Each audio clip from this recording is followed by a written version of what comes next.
Bonjour Thierry Grézin, bienvenue pour cette vidéo où nous allons aujourd'hui parler d'Adam et Ève.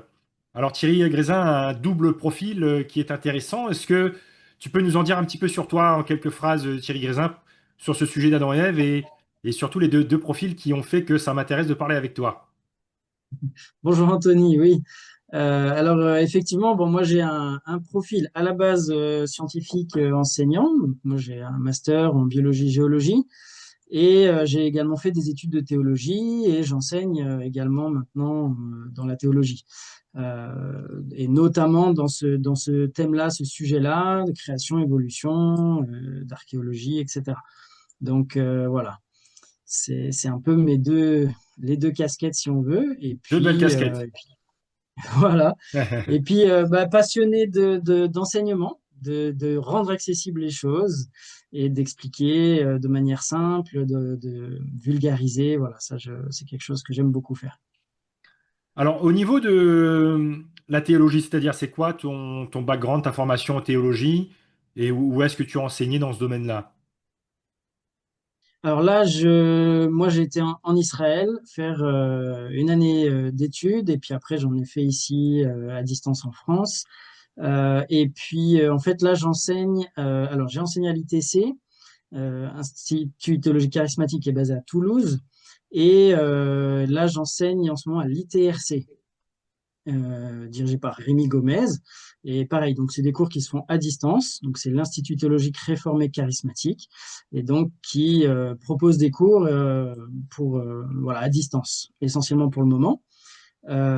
Et donc là, moi, j'ai donné des cours sur le sujet création-évolution et sur l'hébreu biblique, formation à l'hébreu biblique, et puis sur donc l'archéologie.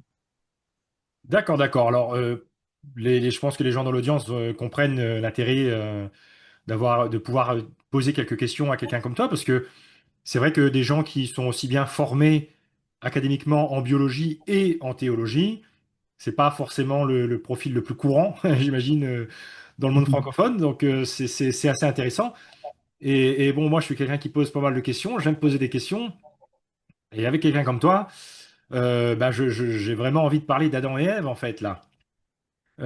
Puisque bah, c'est un petit peu la base, hein, le début de la Bible, et c'est une pièce vraiment essentielle et centrale du modèle créationniste. Mais avant de parler de tout ce qui pourrait avoir le lien avec la biologie ou la génétique ou quoi que ce soit, moi, ce que je voulais faire en premier lieu aujourd'hui dans cette première rencontre, c'est de parler théologie, de ne pas s'emballer trop vite et de voir la Bible, est-ce que le fait d'interpréter Adam et Ève comme les deux premiers humains, ce qui s'accorde hein, avec une terre jeune en général, est-ce que Adam et Ève, deux personnages littéraux, historiques, Adam, père de l'humanité, Ève, mère de l'humanité, les deux premiers, formés de la poussière de la terre, selon Genèse 2:7, est-ce que la lecture littérale, c'est la bonne? Est-ce que les lectures poétiques sont autorisées? Toi, qu'est-ce que tu enseignes? Qu'est-ce que tu as reçu aussi comme enseignement? Qu'est-ce qu'on peut dire sur le sujet d'Adam et Ève? Alors, reçu comme enseignement, c'est un sujet qui était polémique, dont les profs avaient relativement peur. Donc, ils ont présenté surtout les grands thèmes. En fait, de tout le temps, hein, il y a plusieurs niveaux de lecture dans le récit biblique. On a forcément, ben voilà, une lecture littérale, le texte tel qu'il se présente. En réalité, bon, on dit littéral, mais il vaudrait peut-être mieux dire pour cette partie, notamment de la Genèse, c'est est-ce que c'est un texte qui est historique? C'est est-ce qu'on a le récit de quelque chose d'historique ou est-ce que bah, c'est une légende, une image dans un certain but pour nous parler de quelque chose ou pour se créer un passé, voilà. Et du coup, entrer dans quelque chose qu'on dit mythologique. Alors mythologique, c'est un petit peu le terme est compliqué. Il y a plusieurs sens possibles, mais c'est voilà, une histoire fondatrice, mais qui n'a pas de réalité historique. Ou est-ce que vraiment c'est une réalité historique? Et effectivement, le récit biblique, quel qu'il soit, il y a plusieurs niveaux. Euh, on peut le voir assez rapidement, je pense, avec un passage de Pierre. Voilà, par exemple, si on prend dans 1 Pierre 3, 18 à 22, Pierre dit Christ aussi a souffert une fois pour les péchés, etc., lui juste pour des injustes. Et il est dit il est allé prêcher aux esprits en prison, qui autrefois avaient été incrédules lorsque la patience de Dieu se prolongeait au jour de Noé, pendant la construction de l'arche dans laquelle un petit nombre de personnes, c'est-à-dire 8, furent sauvées à travers l'eau. Donc Jésus est allé prêcher aux esprits qui étaient aux prisons, ceux qui sont morts dans le déluge. Et ensuite, il dit, cette eau était une figure du baptême, qui n'est pas la purification des souillures du corps, mais l'engagement d'une bonne conscience envers Dieu. Et donc là, déjà là, il montre qu'il y a deux niveaux de lecture.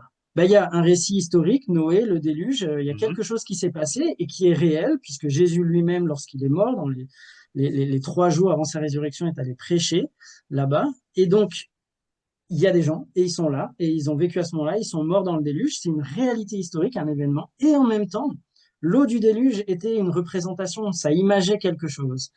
Et donc, bien sûr qu'il y a aussi un autre niveau de lecture.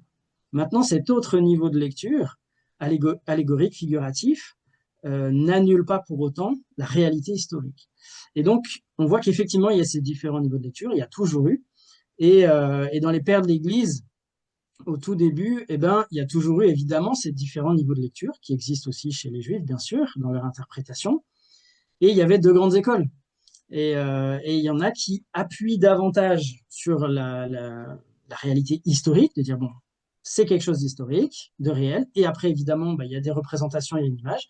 Et d'autres qui disent, ben non, c'est l'allégorie qui est plus importante et qui finalement, en fait, vient annuler presque la réalité historique. Et là, c'est le danger, en fait, dans tout ce qui est allégorique. Et un des gros problèmes, c'est en fait que quand on fait une allégorie, quand on cherche la représentation, c'est-à-dire qu'est-ce que ça représente, et ben c'est quand même beaucoup lié à notre interprétation, à nous, à celui qui interprète, et donc c'est quand même plus risqué d'avoir quelque chose de solide. Et donc la vraie question, c'est est-ce que la Genèse, est-ce que ce qui nous est raconté est un récit historique? Est-ce que c'est réellement arrivé? Et c'est le but, de nous dire ce qui s'est passé. Et donc, évidemment, pour moi, oui, effectivement, je crois absolument que c'est un récit historique. Le texte lui-même, tel qu'il est, on voit que c'est un récit historique, c'est raconté de manière historique. Et ceux qui essayent de le faire passer comme une allégorie, en fait, vont plus s'appuyer sur des détails. Il y a des petits détails qui paraissent incohérents et qui, du coup, leur suggèrent qu'en fait, il faut interpréter de façon allégorique. Euh, mais sinon, d'une manière générale, les pères de l'Église ont interprété le texte comme étant à comprendre de façon historique. Je peux prendre un exemple de Saint Augustin.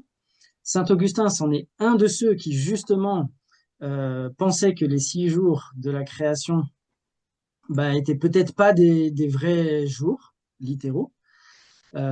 Évidemment, lui n'interprétait pas cela comme pouvant être des millions d'années. Hein. C'était pas du tout ce qui était dans l'idée à l'époque. Lui, ce qui lui posait problème était plus de Dieu n'a pas forcément besoin de tout ce temps-là, donc il a dû créer plutôt d'un coup, très rapidement.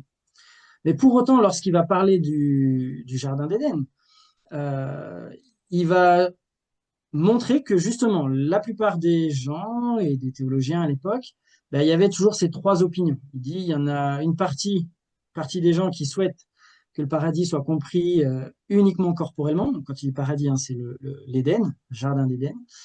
Une autre uniquement spirituellement, et une troisième qu'il conçoit de deux manières, corporellement, mais également spirituelle.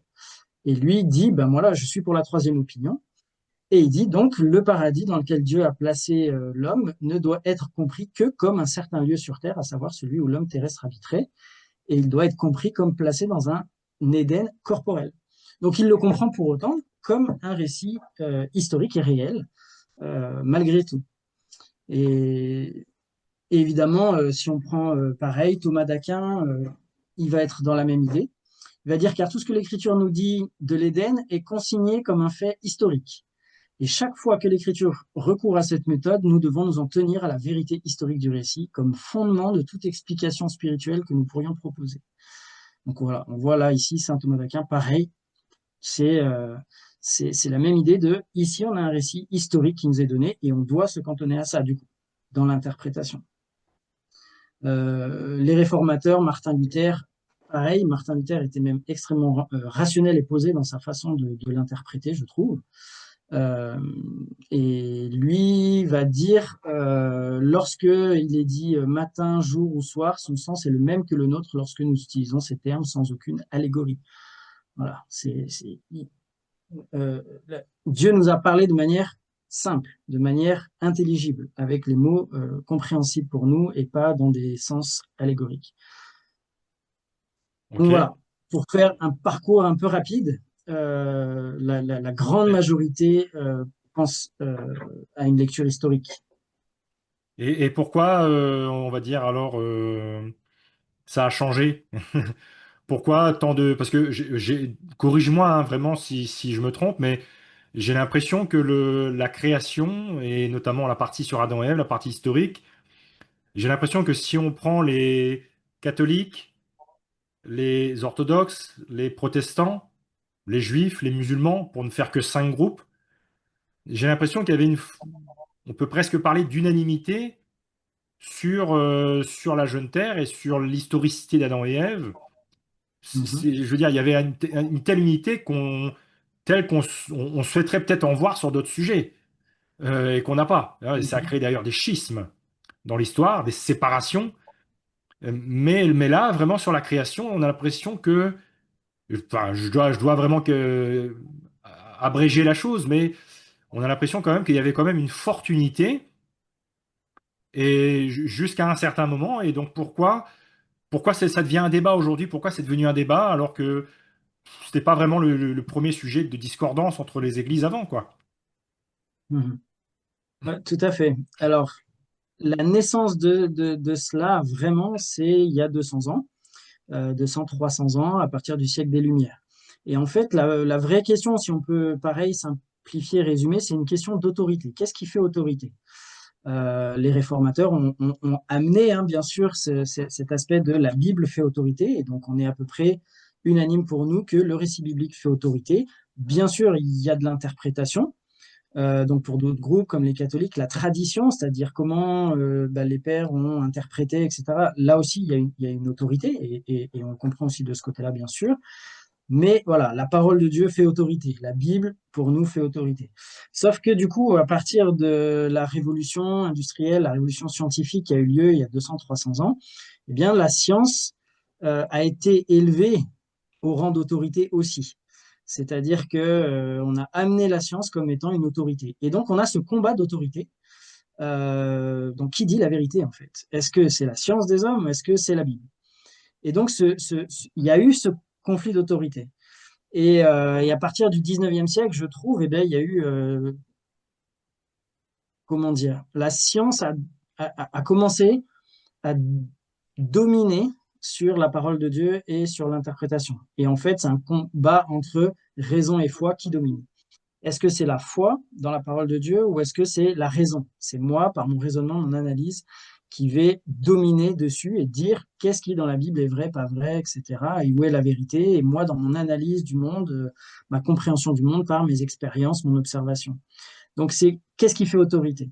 Et en fait, on a eu ce conflit-là. Et donc, certains théologiens, certains chrétiens, eh ben, ont cédé face à cette autorité au 19e siècle. Et donc, petit à petit, c'est rentré dans le débat et ça s'est imposé. Et donc, pour moi, c'est essentiellement une question d'autorité. Et en fait, pour chacun, je pense que la question peut se poser, c'est-à-dire ce qu'on croit, nous, ce qu'on croit, notre vision du monde, elle est bâtie à partir de quoi? Qu'est-ce qui l'a construit? Est-ce que c'est à partir de ce que la Bible nous dit, une révélation, c'est nos parents, notre pays, il y a tout un tas de choses, d'enseignements qu'on a reçus et qui a forgé notre vision du monde. Et donc la science et l'autorité de la science forge aussi notre vision du monde et s'impose à nous. Et Et c'est imposé dans le débat. alors, quand on parle d'exégèse, justement, est-ce que tu peux nous décrire ça veut dire quoi ce mot? Et c'est quoi en principe la méthode d'interprétation des Écritures? Mais j'aurais presque envie de dire de n'importe quel livre, en fait. Parce qu'on peut avoir une vision du monde, mais c'est vrai qu'à un moment donné, faut être honnête par rapport aux choses, par rapport aux données, par rapport à ce qu'on lit. On ne peut pas faire dire ce qu'on veut à un livre ou à une personne. Donc, quel est le principe d'exégèse? Quelle serait la méthodologie qui nous permette de savoir ce que dit la Bible sans que nous, on arrive là et qu'on dise, elle doit dire ça, elle doit absolument se concorder à ce qui m'arrangerait d'une certaine manière. Ben, l'exégèse va être vraiment l'étude du texte. Qu'est-ce qu'il nous dit? Voilà, qu'est-ce qui est écrit, les mots avec sujet, verbe, complément, etc. Donc c'est vraiment l'étude du texte. Qu'est-ce qu'il est en train de nous dire? Euh, mais après, on a ce qu'on appelle l'interprétation. Ok, qu'est-ce qu'il était en train de vouloir dire? Qu'est-ce qu'il veut dire ce texte? Et comment nous, pour nous, il veut dire? Et donc ça, c'est de l'herméneutique. Donc on a toujours ce duo exégèse, donc l'analyse pure du texte, et donc, c'est dans son contexte historique, avec quel auteur, quel style littéraire, etc. Donc, on analyse le texte dans son contexte, et puis, donc, qu'est-ce qu'il nous dit dans sa structure, dans sa grammaire, etc. Et puis après, il y a l'herméneutique et l'interprétation. Et donc, le gros sujet, en fait, est là, finalement. Et donc, comment interpréter le texte biblique? Comment le comprendre? Qu'est-ce qu'il nous dit? Par exemple, si on prend la Genèse, bah, quand est-ce qu'elle a été écrite, dans quel contexte, dans quel cadre, et donc c'était pour les gens de cette époque. Mais pour nous, du coup, est-ce qu'on peut le lire de la même façon? Et donc ça, c'est une vraie question et qui est du coup de l'herméneutique. Et un des grands principes herméneutiques, à mon sens, c'est que la Bible s'interprète à partir de la Bible. On le dit hein, très très couramment, hein, c'est-à-dire qu'on ne va pas étudier l'Iliade et l'Odyssée d'Homère pour comprendre la Bible. C'est pas là qu'on aura les clés d'interprétation. C'est dans la Bible. Et un des points fondamentaux, c'est notamment le Christ et les disciples dans le Nouveau Testament, comment ils ont interprété l'Ancien. Puisque le Nouveau Testament est rempli évidemment de citations de l'Ancien, il en est vraiment l'accomplissement et l'explication, l'interprétation. Et donc, Jésus reprend justement tout un tas de pharisiens, sadducéens, etc., de docteurs qui avaient leur interprétation et qui parfois sont venus pour lui poser des questions comme Nicodème, pour essayer de comprendre. Mais toi, qu'est-ce que tu dis? Et il dit, vous avez entendu dire que, vous avez entendu dire que, mais moi je vous dis que. Et donc il donne l'interprétation, il explique. Et donc, je pense que un des principes vraiment fondamentaux pour comprendre la Genèse et comprendre les racines de l'Ancien Testament, c'est d'aller voir, eh bien, justement, comme on disait, pas Homère ou d'autres, mais d'aller regarder Jésus et les disciples, comment ils ont interprété. Ok, qu'est-ce qu'ils ont compris? Qu'est-ce qu'ils voyaient? Et donc là, dans notre question, par exemple, est-ce que eux le lisaient comme un texte historique? Est-ce que Adam, Ève, Caïn, Abel, etc., étaient des personnages historiques ayant vécu, ou est-ce que c'était des représentations, des explications pour faire comprendre quelque chose, une allégorie, je ne sais quoi. Donc comment est-ce qu'ils ont compris? Et c'est là où il faut aller chercher et voir. Et ça, c'est un des principes herméneutiques pour moi fondamentaux, donc principe d'interprétation. Et justement, beaucoup de théologiens, et notamment aujourd'hui on le voit, vont dire non, non, on étudie la Bible seulement, à partir de la Bible, mais au final, leur arrière-plan évolutionniste retransparaît et on voit que ah ben non, la Bible peut pas vouloir dire ça, parce que sinon ça voudrait dire que les oiseaux seraient arrivés par exemple avant les reptiles, et donc ça c'est pas possible. Et ça, c'est pas possible. Pourquoi? Ah bah c'est si on croit à l'évolution. Et donc là, c'est la science moderne dans son récit qui vient nous dire comment interpréter le texte biblique. Et là, ça pose un problème herméneutique. Donc je crois qu'il faut être carré là-dessus. La science moderne et donc le récit scientifique actuel ne peut pas être un moyen d'interprétation du texte biblique.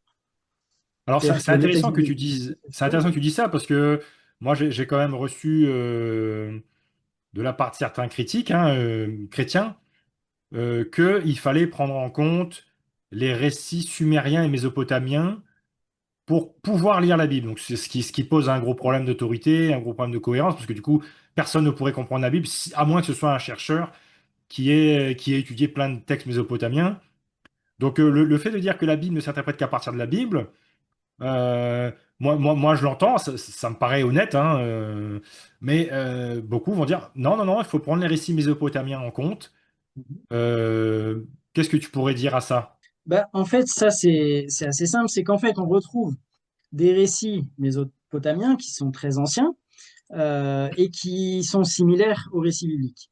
On va retrouver la liste royale sumérienne qui va reprendre euh, bah, presque, en gros, hein, il va faire la liste des rois où la royauté vient du ciel, hein, textuellement. Nous dit la royauté est descendue du ciel et ensuite elle est arrivée dans telle ville avec tel homme. Et ensuite, on a 8 rois.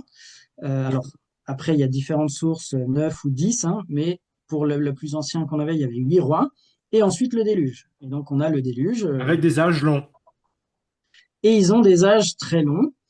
Très long, alors c'est si on suit Bérose hein, dans ce qu'il nous a dit, mais voilà, Eusèbe de Césarée D'accord. hein, il était clair aussi là-dessus que probablement que c'était pas des vraies années, mais on voit qu'ils avaient des âges très longs, et puis les générations après le déluge, et là on n'est que dans le texte sumérien, et ben ils ont des âges beaucoup plus courts, donc on est similaire au texte biblique. Donc on va retrouver des choses. On a évidemment des récits du déluge, mésopotamiens, etc. Et en fait, en théologie, ce qu'ils apprennent, c'est ah ben, ces récits sont antérieurs aux récits de la Genèse. Et en fait, ben ça, j'aimerais bien en avoir la preuve. Parce qu'en fait, on ne sait pas quand le texte a été écrit. Ça, c'est basé sur des interprétations. On pense que le texte a été écrit à tel. Mais ça, c'est du raisonnement. En réalité, si on prend le texte lui-même, Exode, Lévitique, Nombre et Deutéronome ont été écrits par Moïse d'après le texte lui-même. Et lorsqu'on voit dans le Nouveau Testament des citations de Exode, Lévitique, Nombre ou Deutéronome par Jésus ou par les disciples, très souvent, pas obligatoirement, mais très souvent, ils vont dire Moïse a dit que. Hmm.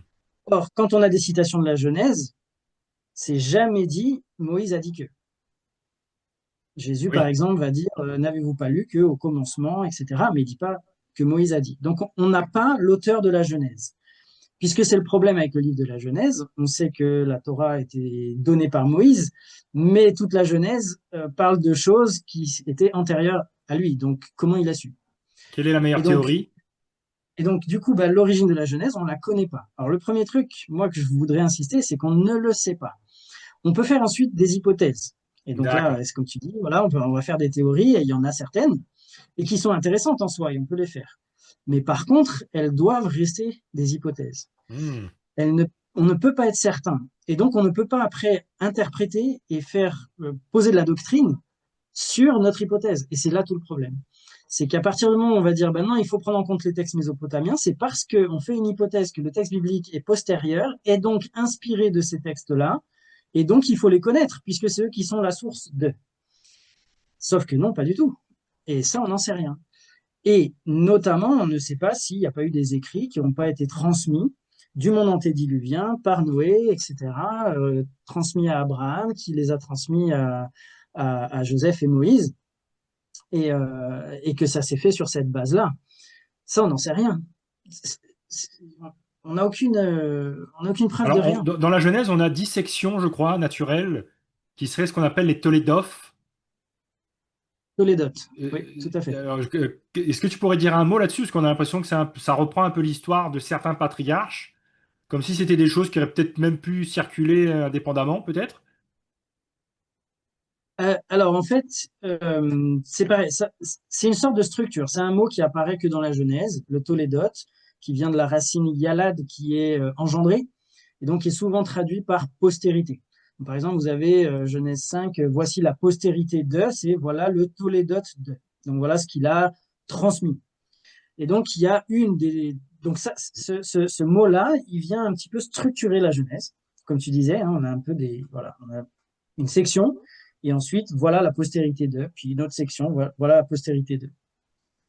Alors, il y a plusieurs interprétations, et certains pensent que ça pourrait être des tablettes, hein, c'est-à-dire un texte qui aurait été transmis, et puis et donc cette transmission, c'est ce Tolédote. Voilà l'héritage de, voilà la transmission de ce personnage. Ça, c'est la thèse de Weissmann. Elle a des problèmes, elle n'est pas parfaite non plus. Donc, sur les premiers Tolédotes, les 5 premiers, ça peut marcher. Sur les 5 suivants, ça marche un peu moins bien, c'est moins clair. Donc, c'est pareil, ça, c'est une théorie. Au départ, ce qui est venu, c'est surtout de ce constat que dans la Genèse, il y a un petit peu des choses, entre guillemets, bizarres. On n'est pas complètement dans un récit suivi. Quand on prend par exemple le déluge, ben, dans le récit du déluge, quand on le relit, on a des fois des répétitions. On a deux, trois phrases qui disent la même chose, en fait, et puis tac, qui sont répétées, et ben, on se dit pourquoi on répète comme ça. On a des villes, par exemple, on a telle ville qui est Tsoar, par exemple, donc qui est telle ville. C'est-à-dire qu'on a actualisé, on a dit, bah, telle ville, c'est le nom ancien, en fait, et puis hop, comme si on avait un petit rajout pour préciser. Et donc, ça fait penser à certains que bah, ça aurait été une compilation de textes écrits et que Moïse aurait simplement compilé, mis ensemble. Et donc, que, par exemple, il y aurait eu trois récits du déluge, de Sem, Cham et Japhet, potentiellement, qui auraient été compilés. Et ça, c'est des hypothèses, hein, c'est des Oui, idées, d'accord. et il y en a plusieurs. Euh, et donc, il y a différentes thèses, on va dire, documentaires. C'est-à-dire, est-ce que la Genèse, du coup, c'est des documents? Et du coup, quels documents? Euh, et en fait, on n'en sait rien. On n'a aucun élément archéologique qui peut le montrer. Donc, on est sur des hypothèses. Donc, il y a les hypothèses des Tolédotes, donc, ces sections séparées par les Tolédotes.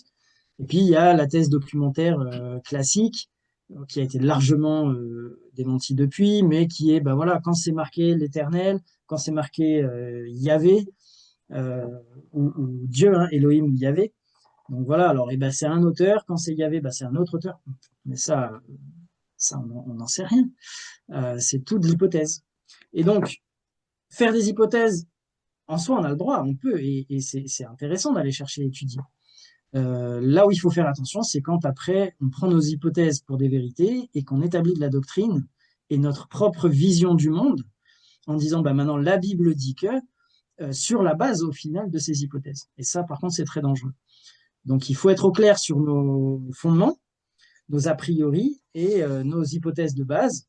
Et après, ben, il faut être honnête sur la transmission en disant, ben voilà, moi je m'appuie sur ces hypothèses, et après, si ces hypothèses sont vraies, alors on pourrait dire que. Et c'est Oui. tout. Mais ce qu'on sait, ce qu'on est sûr, c'est que le texte de la Genèse, on n'en connaît pas l'origine, on ne connaît donc pas son ancienneté, et on ne peut donc pas dire que les récits sumériens, akkadiens, sont antérieurs. Pas du tout. Et Et, potentiellement, le récit biblique, s'il a été compilé et provient de textes antédiluviens, il peut être tout à fait antérieur. et concernant les fameux Tolédotes, moi, ça m'a toujours paru assez intéressant de les prendre en considération parce que il y a quand même des théologiens libéraux qui mettent une marque, une délimitation assez sévère entre Genèse 11 et Genèse 12, hein. L'idée, c'est que Genèse 1-11, pour certains, on serait dans de la mythologie ou de la mytho-histoire, selon William Lane Craig, et que le reste, Genèse 12-50, ce serait de l'histoire. C'est ce qui m'a toujours paru extrêmement arbitraire, puisqu'au final, les Mhm. Tolédotes ne correspondent pas forcément à cette coupure Genèse 11-12, déjà, et que les chapitres en eux-mêmes ne viennent qu'au Moyen Âge, hein, il me semble. Donc il y a pas 50 chapitres à la base, c'est un texte d'un seul tenant, ou à la limite, on peut les diviser en 10 Tolédotes. Et en fait, enfin, a priori, grammaticalement, en termes de syntaxe, en termes de style, en termes de mots, on n'a pas un tremblement de terre entre Genèse 11 et Genèse 12 en termes de style. Donc c'est étonnant de arbitrairement dire que les 11 premiers chapitres seraient mythologiques et les autres derrière seraient, Mhm. parce que ça nous arrange finalement, historiques. Ah, tout à fait, non, non, c'est tout à fait arbitraire. C'est tout à fait arbitraire. On a une continuité et les Tolédotes, ou enfin ce mot hein, qui est là, ne,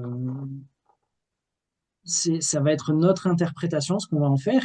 Et je pense que c'est avec justement un, un premier a priori qu'on va l'interpréter, on va l'interpréter de cette façon-là, avec Genèse 1 à 11 comme étant différent, comme étant un peu à part. Mais le texte est clairement historique et a été interprété par Jésus et les apôtres comme étant des textes historiques. Et donc pas du tout mythologiques au sens, on va dire, mythologique, c'est-à-dire inventer des légendes fictives, fondatrices, euh, dans le but de fédérer un peu le peuple autour d'une histoire commune, mais qui serait complètement fictive. Ben non, pas du tout. C'est l'histoire de l'humanité. Et ce qui est assez intéressant dans la partie des textes de sumériens et mésopotamiens, peut-être pas pour tout, mais c'est qu'au final, on est plus peut-être sur un écho historique on a un noyau commun, des choses qui se sont produites, et c'est pour ça on le retrouve dans la mythologie sumérienne, hein. D'ailleurs, les récits de déluge, il y a des centaines et des centaines de récits de déluge à travers le monde, avec des détails parfois qui permettent de recouper vers ce déluge biblique. Donc, on peut aussi dire que dans les théories explicatives, on peut aussi dire qu'il y a un noyau commun et que dans certaines cultures, on a la tradition orale, une transmission imparfaite, on a du polythéisme qui vient folkloriser un petit peu ce noyau historique, mais qu'au final, on peut encore en retirer quelque chose, quoi, de ces mythologies, parce qu'il y a, Dr. Randall Price en archéologie disait qu'on passe de l'histoire à la mythologie au fil du temps. C'est-à-dire qu'on a un noyau historique, puis cette histoire peut éventuellement être mythologisée, mais on fait rarement l'inverse, quoi. On part pas d'une mythologie pour ensuite faire quelque chose d'historique. C'est là où justement il faut bien définir les termes, je trouve, entre mythologie et légende et qu'est-ce qu'on y met derrière en fait, qu'est-ce que ça veut dire. Mhm. Et à partir de quand est-ce qu'on dit mythologique? Pourquoi mythologique? Et l'histoire, normalement, quand on fait de l'histoire, c'est on a un texte écrit et on étudie les textes écrits. Alors bien sûr, les textes, après, quand ils commencent à parler de Dieu, ou de plusieurs dieux, hein, les dieux ont fait ci, les dieux ont fait ça, etc., ben, évidemment, là, on est en dehors de ce que la science peut étudier, on est en dehors de la matière, donc c'est fini. La science ne peut pas expérimenter. Donc, à quel moment on va dire, bon, bah oui, c'est vrai, c'est pas vrai, bah oui, on n'en sait rien. Mais on est dans du texte écrit, et ce qui est quand même très intéressant sur ces centaines, puisque c'est plus de entre 300 et 500 suivant ce qu'on prend comme élément dans le monde entier, c'est-à-dire que quand on écoute les peuples, qu'est-ce qu'ils disent de leur passé? Tous disent provenir d'une famille qui a été sauvée d'un déluge qui a tué toute l'humanité et d'une autre humanité qui existait avant et qui a été entièrement détruite. Et bien sûr, on va dire, pour rester après rationnel, les incroyants, qui vont dire, bah, il n'y a pas de Dieu, donc il n'y a pas de déluge possible, il n'y a pas de cataclysme mondial qui a pu éradiquer l'humanité et un gars qui a été sauvé sur un bateau avec des animaux, c'est pas possible. Il faut qu'il ait été prévenu, il faut que d'une manière ou d'une autre, il soit préparé, donc c'est pas possible. Donc on part du principe que ce n'est pas possible, et donc après, comment on interprète? Eh bien que ça soit dans le monde entier, ben, forcément, c'est toute la légende. Et donc, qu'est-ce que c'est? Ah, bah, c'est des inondations. Chacun a expérimenté des grandes inondations, tsunamis, etc. Et donc, chacun a construit sa petite légende à un moment donné. Sauf que les récits qu'on a, ben non, il s'agit d'un homme, d'une famille. On a l'idée d'une arche, on a l'idée des animaux qui sont dedans, on a des sujets communs qui reviennent. Il a La envoyé un colombe, le oiseau, sacrifice. etc. Il y a eu le sacrifice, il y a l'arc-en-ciel, le signe de l'arc-en-ciel comme signe d'alliance, etc., qui sont tous des détails qui, eux, n'ont rien à voir, n'auraient pas pu apparaître avec quelque chose qui serait juste de l'expérience que chacun fait d'une inondation, etc. D'autant que ça n'a aucun sens de sauver l'humanité d'une inondation en allant sur un bateau. Ça n'a aucune idée. Et qui Oui. ensuite s'arrête sur une montagne. Je veux dire, ça n'a pas de sens. Là, c'est de la sacrée inondation et qui, en l'occurrence, là, dure quand même très longtemps et dans le récit biblique, un an entier. On oublie souvent, hein, parce que c'est extrêmement daté, c'est extrêmement précis dans le texte biblique, euh, où on a en fait le déluge qui dure un an. Il pleut pendant 40 jours, mais le déluge ne dure pas 40 jours, il dure un an complet. Puisque tout nous est donné. Ce qui n'est pas le cas dans les récits mésopotamiens anciens, c'est souvent, voilà, il construit le bateau en une semaine, au bout de 7 jours, 9 jours, le déluge est fini. Non, on n'est pas du tout sur le même genre de choses, et je trouve justement que la Bible est beaucoup plus rationnelle dans son récit que ce qu'on peut lire. Mais il y a un fond commun qui est là, de tous les peuples, et en fait, ben, au lieu de dire, de reconnaître que bon, ben là, il y a quand même quelque chose, et en tout cas, il faut le prendre en compte, parce que là, on a quand même un fond commun absolument énorme, avec des détails quand même qui sont extrêmement précis. Ben, au lieu de dire non, il y a quelque chose d'une base historique, et ben non, on dit c'est toute la légende et puis c'est terminé. Euh, je trouve quand même un peu facile et pas honnête intellectuellement en tout cas.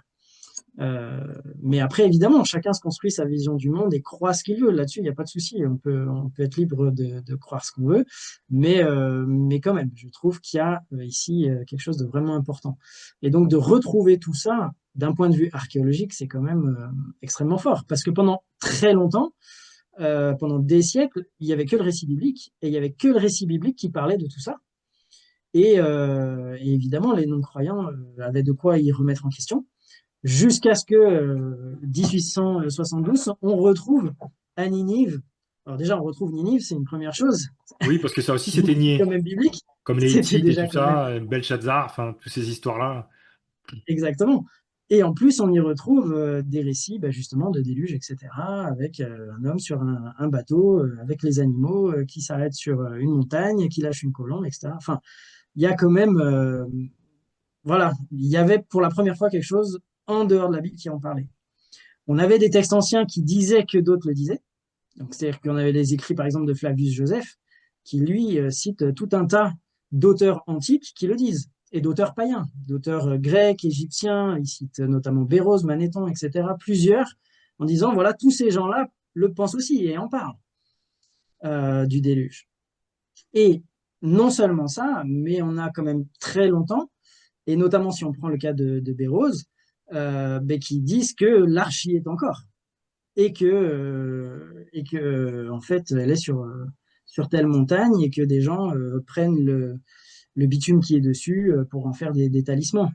Hum, hum, hum. Euh, et donc il y avait une conscience et une réalité. Et d'ailleurs le texte de Béroz est assez intéressant. Béroz donc c'est un chaldéen, un auteur chaldéen mais qui a écrit en grec parce que là on était sous la domination grecque en 340 avant Jésus-Christ.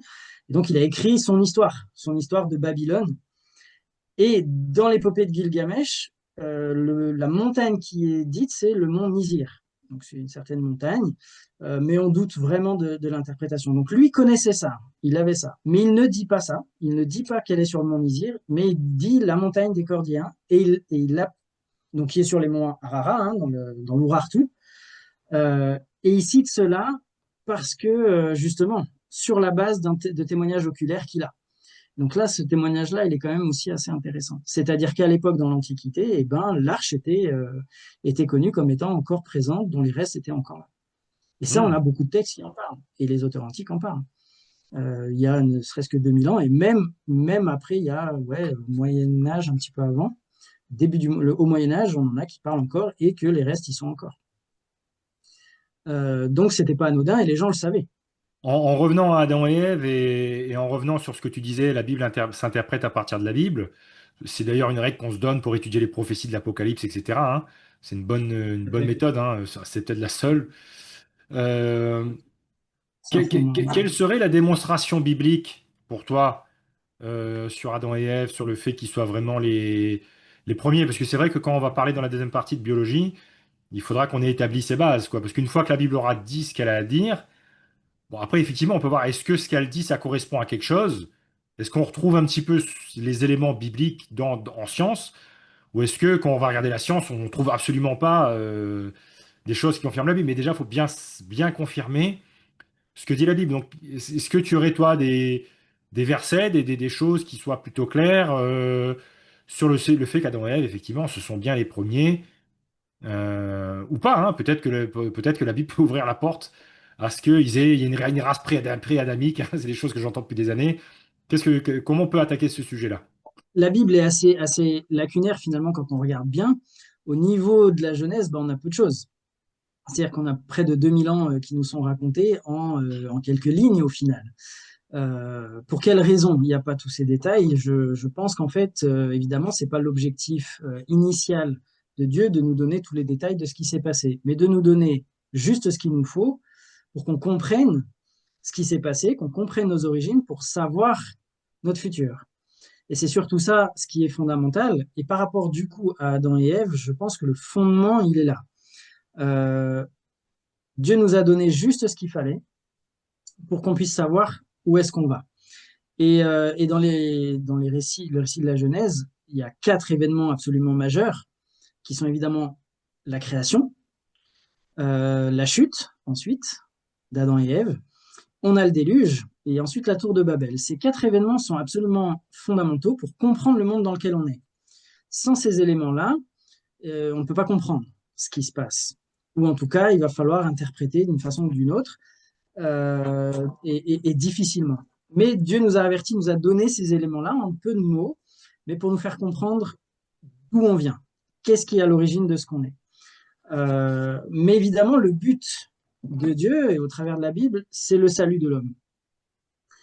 Et donc, il nous faut comprendre qu'est-ce qui s'est passé. Et, euh, et donc, Dieu nous dit en fait l'histoire telle qu'elle. Et il nous dit qu'au début, Dieu a créé par la parole, il a créé l'homme de la poussière de la terre. Après, on le croit ou on ne le croit pas. mais c'est dans son nom. Adama, la terre, le sol, et il l'a appelé Adam, Adam.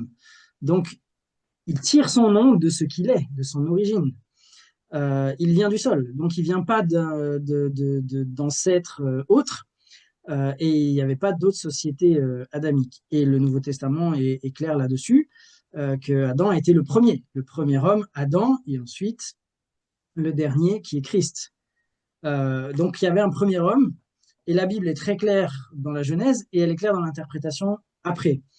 Euh, donc pour moi, il est évident qu'il ne peut pas y avoir de société pré-adamique, il n'y a pas d'autre être humain.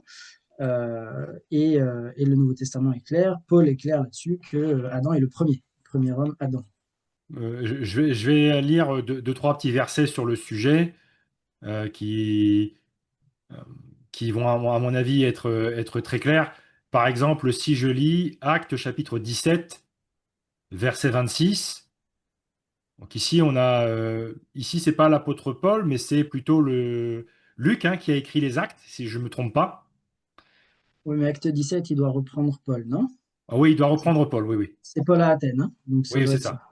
Et donc, il est dit, il a fait que tous les hommes, sortis d'un seul sang, habitassent sur toute la surface de la terre, ayant déterminé la durée des temps et les bornes de leur demeure. Donc on a ici le côté un seul sang. On pourrait presque dire que c'est presque une explication biologique. Enfin là, il n'y a pas Mhm. plusieurs races et ça colle avec Adam. Dans un autre Tout à fait. passage de Actes chapitre 3, on a quelque chose d'intéressant aussi, c'est en attendant, il doit demeurer au ciel jusqu'au jour où l'univers entier sera restauré, comme Dieu l'a annoncé depuis des siècles par la bouche de ses saints prophètes. Et on a ce thème un petit peu récurrent dans la Bible qui est ce thème de la restauration, de la réconciliation, ce qui cadre avec une humanité parfaite avant la chute d'Adam et Ève, un monde parfait, un monde où la mort n'existait pas, le régime des animaux était végétarien, celui des hommes aussi d'ailleurs, c'est que après le déluge que ça change. Donc on a cette notion de restauration qui nous montre bien qu'on a perdu quelque chose et on essaye de le regagner en fait, avec Jésus-Christ. Mhm. Et que c'était annoncé par la bouche de saint prophète depuis le début. On pourrait mettre Enoch là-dedans, et puis même des Genèse 3,15, on a cette promesse. Donc c'est quand même assez fort. Ça montre quand même qu'on a ici une humanité qui vient d'un seul sang. Alors après, il y en a d'autres hein, que tu connais bien, comme Matthieu 19,4, où il est question que n'avez-vous pas lu, hein, et là c'est Jésus qui parle, que le Créateur au commencement fit l'homme et la femme. Euh, il y a pas mal de passages comme ça. Qu'est-ce Tout à qu'on peut fait. en dire? Mais celui que tu as pris d'Acte 17, je le trouve justement pour moi absolument fondamental, parce que Paul ici vient discourir à Athènes. Il est parmi les Grecs qui ont déjà posé les bases justement de la théorie évolutionniste, et qui sont dans la recherche de la sagesse humaine et qui, euh, par la raison, cherchent à comprendre le monde et ont déjà posé les fondements de la théorie de l'évolution. À ces moments-là, on en a tout un tas de textes. Et Paul, il vient et qu'est-ce qu'il leur dit? Il leur dit Dieu ne tenant pas compte de ces temps d'ignorance. C'est-à-dire que l'homme livré à lui-même par sa raison est dans l'ignorance. Il est aveugle. Il fait ce qu'il peut, mais il est aveugle. Il n'a pas les éléments et il est dans l'ignorance. Il n'a pas la lumière de Christ. Il n'a pas eu les yeux ouverts. Et ne tenant pas compte de ces temps d'ignorance, voilà, aujourd'hui, il dit à tout homme que, et il leur parle de la création. Il repose les fondements créationnels. Sachant que les Grecs, eux, ben, bon, ont un petit peu tout dit, mais notamment croyaient à l'éternité de la matière, etc., et étaient dans plutôt ces idées-là. Il n'y a que Platon, mais qui a eu certains éléments, il s'est basé quand même sur certaines choses qu'il a eues de la Bible, de la Torah, mais sinon, c'était une éternité de la matière, etc. Et donc, euh, Paul vient poser à nouveau le fondement de la création. Et effectivement, il dit aussi hein, que dans c'est Romains 5, 14, il va dire cependant la mort a régné depuis Adam jusqu'à Moïse, même sur ceux qui n'avaient pas péché par une transgression semblable à celle d'Adam, lequel est la figure de celui qui devait venir. Et là, on retrouve à nouveau ces deux niveaux de lecture. Il y a une réalité historique, C'est-à-dire que là, il dit la mort a régné depuis Adam jusqu'à Moïse. Donc, comme tu le disais, la mort n'existait pas avant. Elle est une conséquence du péché. Le péché est venu par Adam et Ève, et donc il n'y avait pas la mort avant.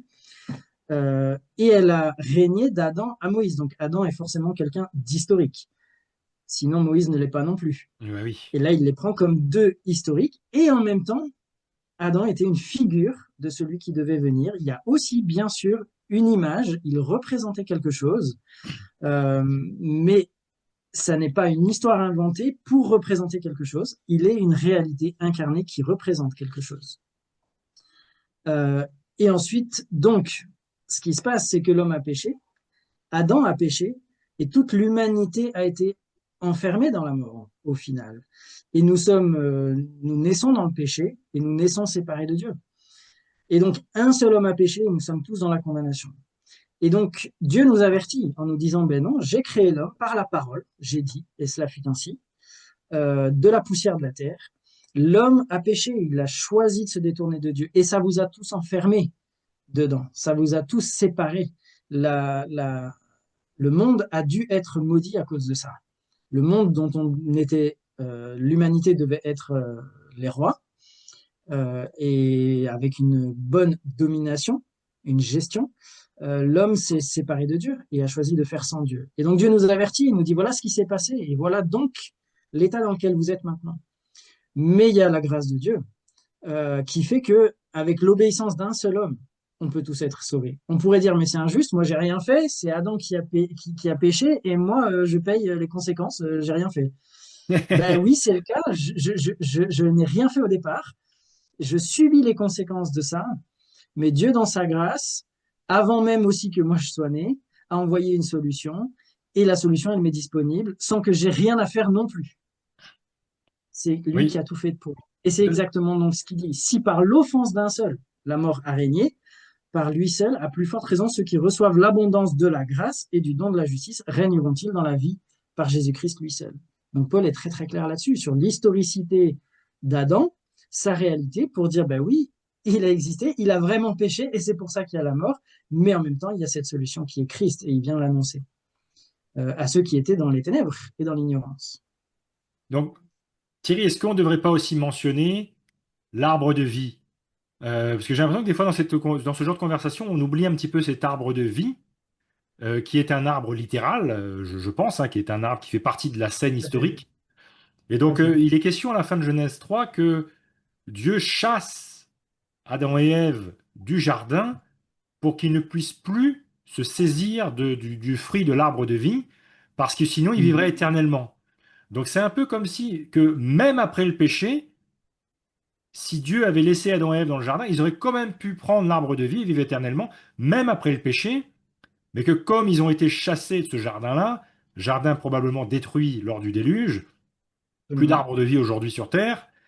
Donc, et Jésus reparle, hein, bien sûr, dans Apocalypse 2 et 22, il en parle à deux, trois reprises, qu'il y aura un arbre de vie sur la nouvelle Tout à terre que fait. Dieu va créer, et que ce sera même pour la guérison des nations. Donc j'ai l'impression que cet arbre de vie joue un rôle de rendre immortel, on va dire, un petit peu l'être humain, et que c'est ça qui nous faut. On a besoin de retrouver aussi ça, la résurrection, et puis l'arbre de vie que Jésus va mettre à notre disposition. J'ai l'impression que l'arbre de vie, c'est un point essentiel et que sans cet arbre de vie, pas d'éternité. Qu'est-ce que tu penses sur qu'est-ce que tu aurais à dire sur cet arbre-là? Alors moi, je te rejoins totalement sur la réalité concrète de cet arbre-là. On en sait en fait peu de choses, mais il Oui. encadre effectivement toute la C'était pas une révélation que pomme? c'était pas une pomme. Voilà, ça c'est vrai que c'est un vrai problème, ces interprétations-là, ou ces raccourcis.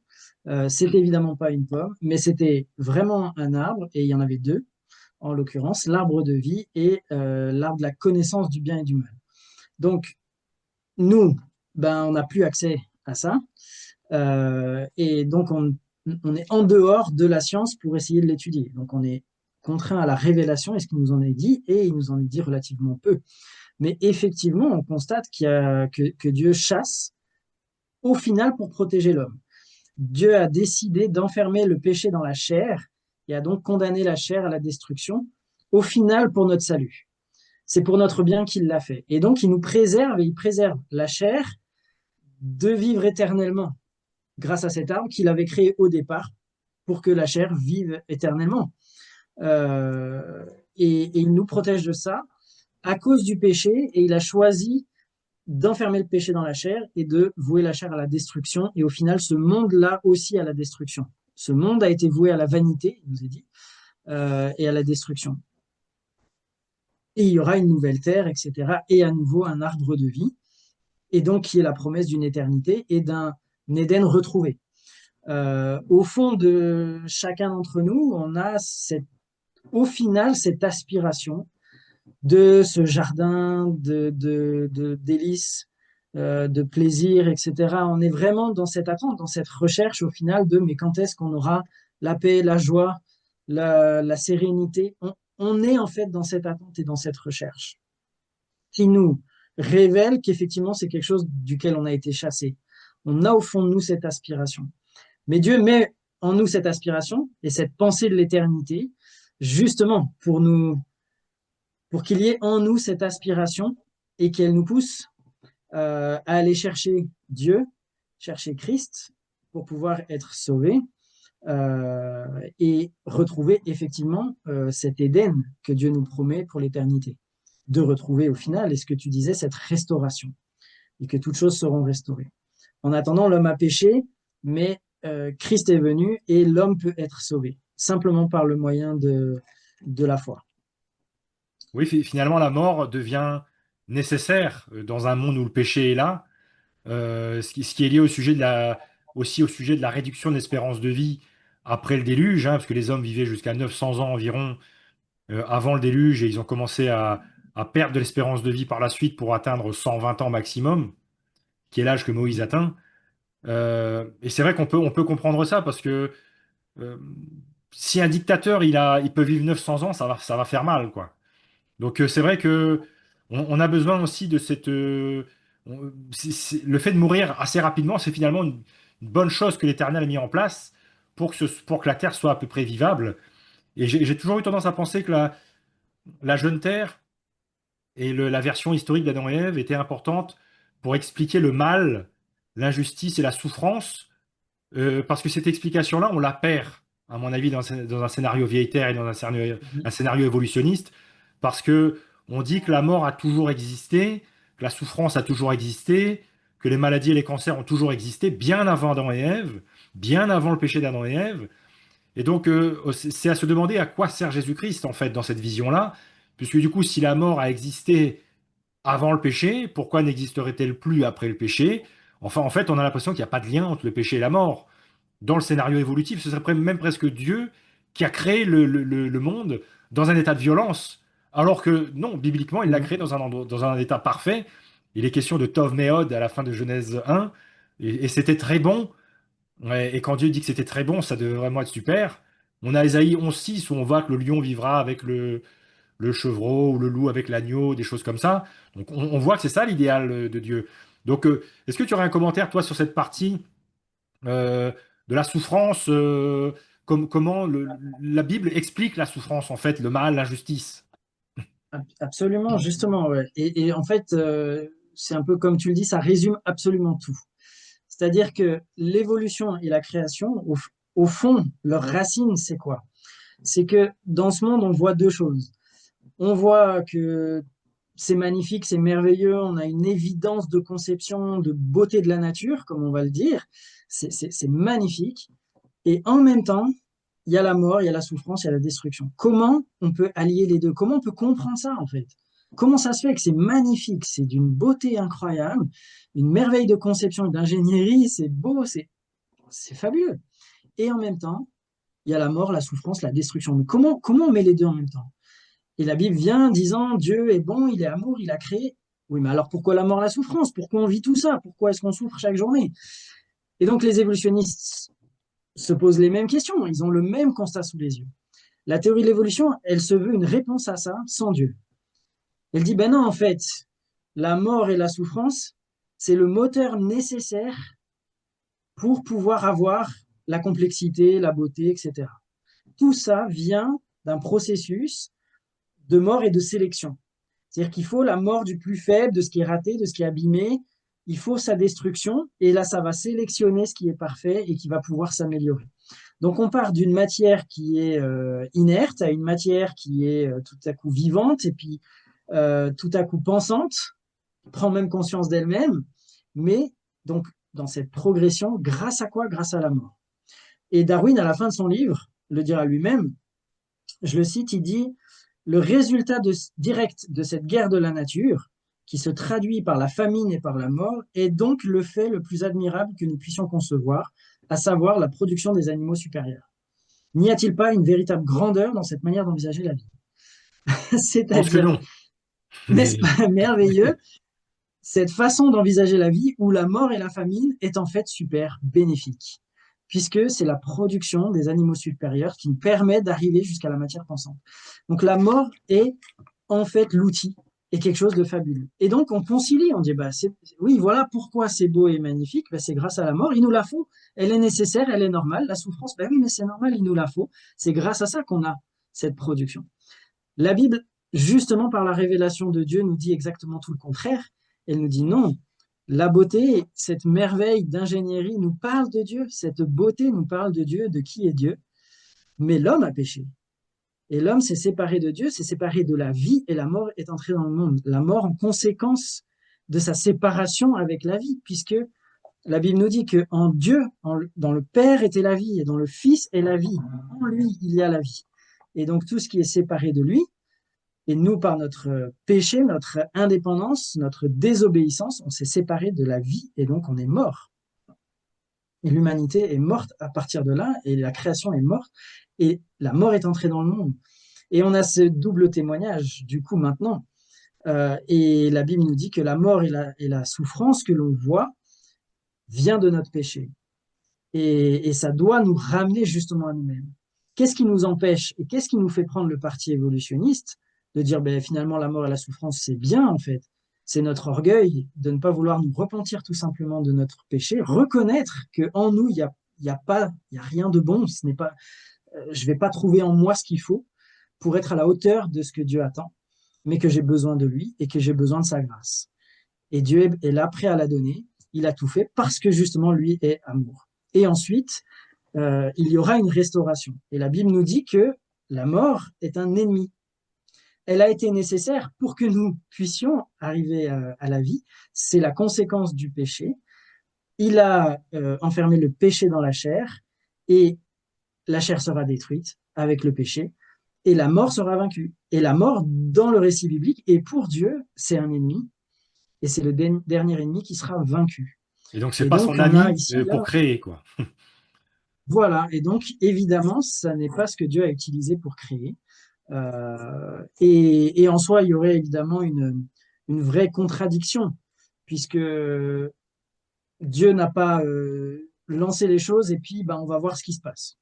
On va voir au hasard des mutations et des choses, peut-être que quelque chose va venir, on verra bien ce que ça va donner, puisque par définition, l'évolution n'a pas de but, elle se fait par mutation au Oui, c'est hasard et complètement antinomique. Oui. par sélection. Donc, c'est pas possible. Si on peut croire à l'évolution si on veut, hein, rejeter qu'il y ait l'idée d'un Dieu, ok, mais être chrétien, croire le récit biblique et en même temps être évolutionniste, c'est pas possible. Pour moi, c'est impossible. Les deux sont Et complètement opposés. je peux appuyer ta parole là avec quelqu'un Bien que tu sûr. connais, certainement, c'est Jacques Monod, biologiste et Mhm. biochimiste français, qui dit quelque chose qui me fait penser à la citation de Darwin et ce que tu as dit par la suite. Il dit, la lutte pour la vie et l'élimination des plus faibles est un processus horrible contre lequel se révolte toute notre éthique moderne. Donc c'est un athée qui parle là, en plus là. Une société idéale est une société non sélective, une société où les faibles sont protégés, ce qui est exactement l'inverse des soi-disant lois naturelles. Je suis surpris qu'un chrétien défende l'idée que c'est le processus que Dieu a plus ou moins mis en place pour avoir l'évolution. Donc là, il dit beaucoup de choses profondes. Et il y en a plusieurs, hein, des athées qui ont noté en fait cette incohérence de l'évolutionnisme théiste. Par exemple, là, Mhm. je cite Jerry Coyne, qui avait révisé deux livres sur l'évolution théiste de la part de chrétiens. Et il disait, sans bonne cause, Giberson et Miller, qui sont des évolutionnistes théistes chrétiens, choisissent ce qu'ils croient. Au moins, les créationnistes jeunes Terre sont cohérents, car ils embrassent la causalité surnaturelle à tous les niveaux. Donc là, on voit également que le fait d'accepter l'évolution ne nous rend pas plus cohérents ou plus acceptables aux yeux aux yeux des évolutionnistes, en fait, hein. Au contraire, on paraît davantage incohérent.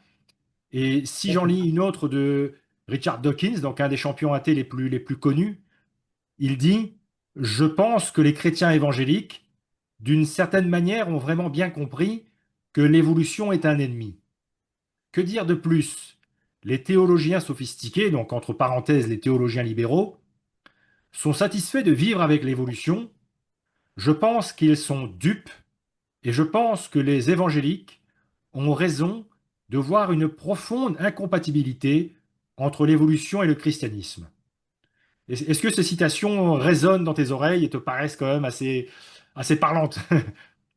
Oui, oui, pour moi, c'est absolument impossible de caler l'évolution d'une quelconque façon. C'est un mensonge pour ces derniers temps dans lesquels nous sommes. C'est un mensonge de l'ennemi. Pourquoi? Ben, parce qu'il sait que le temps est court. Et pour connaître notre avenir, pour savoir ce qui nous attend, ben, il faut connaître notre passé. Et donc nous mentir sur le passé, ben, c'est exactement ce qu'il faut. Et qu'on ait une vision du monde erronée, pensant que la mort, la souffrance est quelque chose de tout à fait normal et qu'il n'y a pas de but, qu'il n'y a pas eu de créateur, il n'y a pas de Dieu qui existe, qui nous aime, qui nous a créés. Nous n'avons pas de père au final, que nous sommes seuls dans l'univers, que nous sommes de la matière De la vivante. poussière d'étoiles. Voilà. Euh, euh, Évidemment, c'est un mensonge pour nous tromper. Et c'est le mensonge originel. Dieu a-t-il réellement dit? C'est exactement ce mensonge qui a été dit à Adam et Ève. Mais est-ce que Dieu a vraiment dit ça? Donc, est-ce que c'est vraiment une histoire légendaire? Parce qu'en en fait, on a exactement les mêmes choses qui nous sont dites aux oreilles aujourd'hui. Mais Dieu a-t-il réellement dit que il a créé le monde en 6 jours et que la Terre a 10 000 ans? Est-ce que, en comparaison des 4,5 milliards d'années, est-ce qu'il a vraiment dit que il vous avait créé comme ça à partir de rien? Est-ce que euh, c'est vraiment ce qu'il a dit? Évidemment, à ça, Jésus lui répond une autre question et qui nous donne à chacun d'entre nous, et il nous dit, n'avez-vous pas lu? Vous n'avez pas lu qu'au commencement, Dieu créa l'homme et la femme? Vous n'avez pas lu? C'est-à-dire que Dieu nous a donné un témoignage écrit, et il nous dit, vous avez juste à mettre votre foi dedans. Et si vous mettez votre foi dedans, vous verrez les choses et vous comprendrez, vos yeux vont s'ouvrir, vous allez comprendre les choses. Dieu n'est pas contre la raison, mais la foi doit dominer. C'est-à-dire, d'abord, je me soumets par humilité à la parole de Dieu, je choisis de croire, et alors je verrai. Et Dieu nous a dit, si tu crois, tu verras la gloire de Dieu. Et oui, tu vas voir et tu vas comprendre, parce que Dieu est le créateur de la raison. Mais ce n'est pas la raison qui m'éclaire, c'est la parole de Dieu.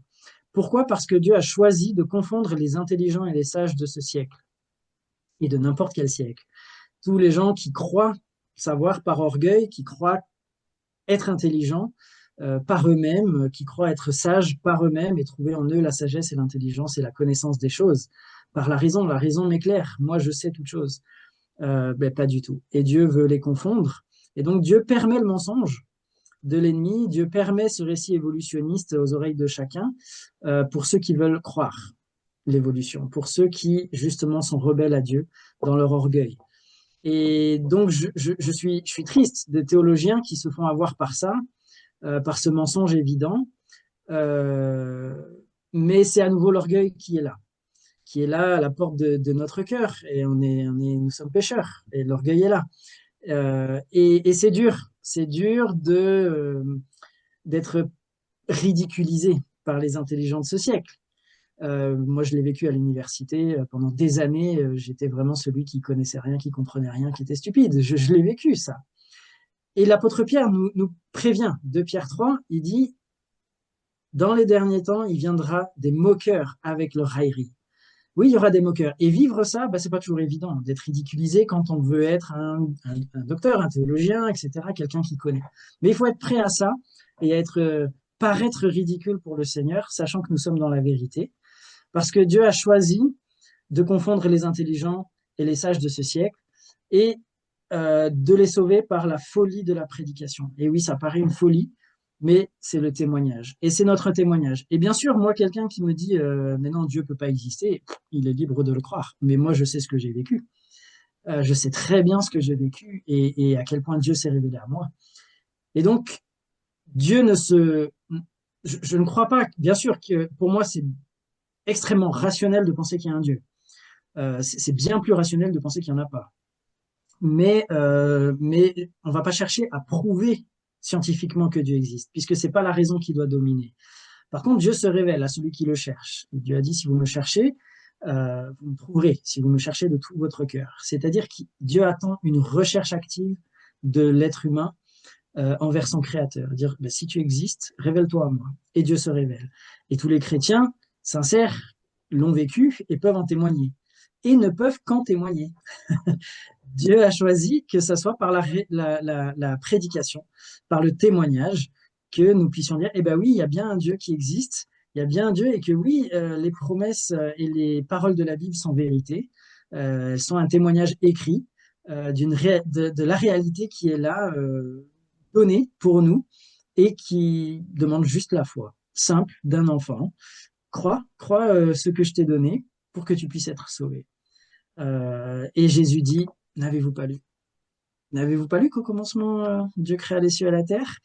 Et j'espère que ça ne sera pas la question que que Christ dira lorsque les gens le verront face à face au jour du jugement pour dire, mais tu n'as pas lu qu'au Et commencement, Dieu créa les est-ce que cieux et la tu terre? penses que c'est dû aussi, ces théologiens libéraux, est-ce qu'il y a un peu ce fait aussi de rejeter la moquerie, de ne pas vouloir être raillé? Parce que Jésus nous appelle à porter notre croix. Tout à Personne fait. n'a envie de porter une croix. Euh, j'ai pas envie de porter une croix et qu'en plus, il y a des gens qui me donnent des coups de bâton, d'autres qui me crachent Mhm. dessus, qui m'insultent de tous les noms. Personne ne veut ça. Même le Christ n'a pas désiré profondément. Bien sûr. Mais c'est vrai que c'est le chemin par lequel il faut passer. Et j'ai l'impression malheureusement que beaucoup de chrétiens, pour éviter d'avoir à porter cette croix, bien, ils sont Mhm. prêts à embrasser un petit peu des fois des récits comme ça. Tout à l'heure, tu disais, Dieu a-t-il réellement dit? Enfin, c'est Satan qui l'a dit dans le Jardin d'Éden. Mhm. Il l'a constamment répété, on va dire, à notre esprit à la suite de l'histoire. Et on peut répondre à cette question, oui, il a réellement dit. Par exemple, quand tu parlais des 6 jours, si on va dans Exode 21, on peut lire, car en Mhm. 6 jours, l'Éternel a fait le ciel, la terre, la mer et tout ce qui s'y trouve, pour ceux qui voudraient rajouter des choses avant les 6 jours. Mais le Voilà. 7e jour, il s'est reposé. C'est pourquoi l'Éternel a béni le jour du sabbat et en a fait un jour qui lui est consacré. Cette parole-là est donnée dans le cadre des 10 commandements à l'oral pour les Israélites qui ont entendu.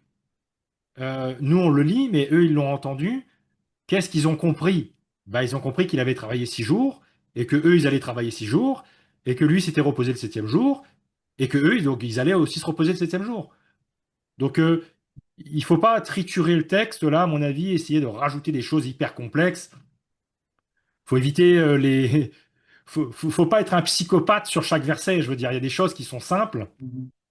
et donc bah, il faut le prendre au mot, quoi. C'est un petit peu la foi d'Abraham, hein.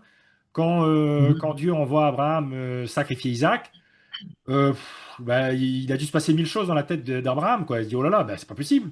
J'ai attendu, ça fait 40 ans que je l'attends. Là, je l'ai et je vais aller faire ça.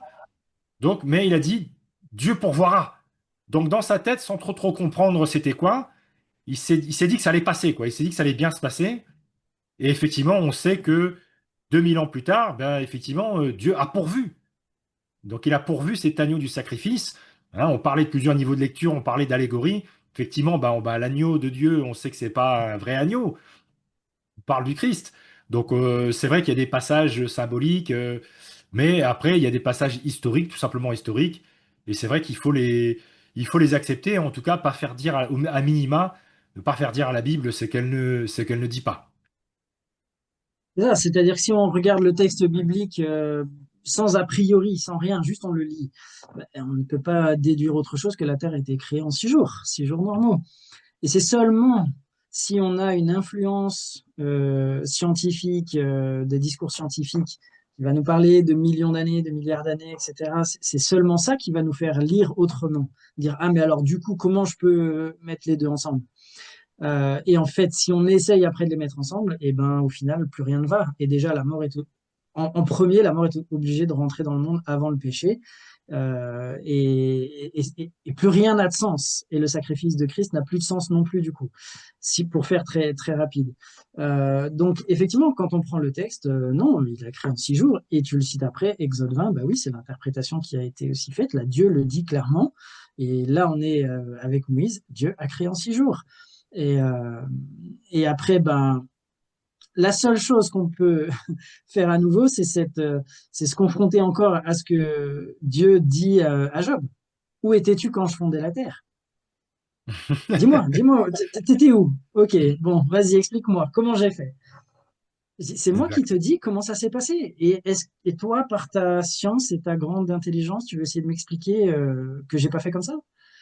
Je pense qu'il nous faut de l'humilité. Et Job l'a eu à ce moment-là, après son épreuve, après la souffrance, a compris et a dit oui, je me repens. Et je reconnais que je parlais de choses que je ne connais pas.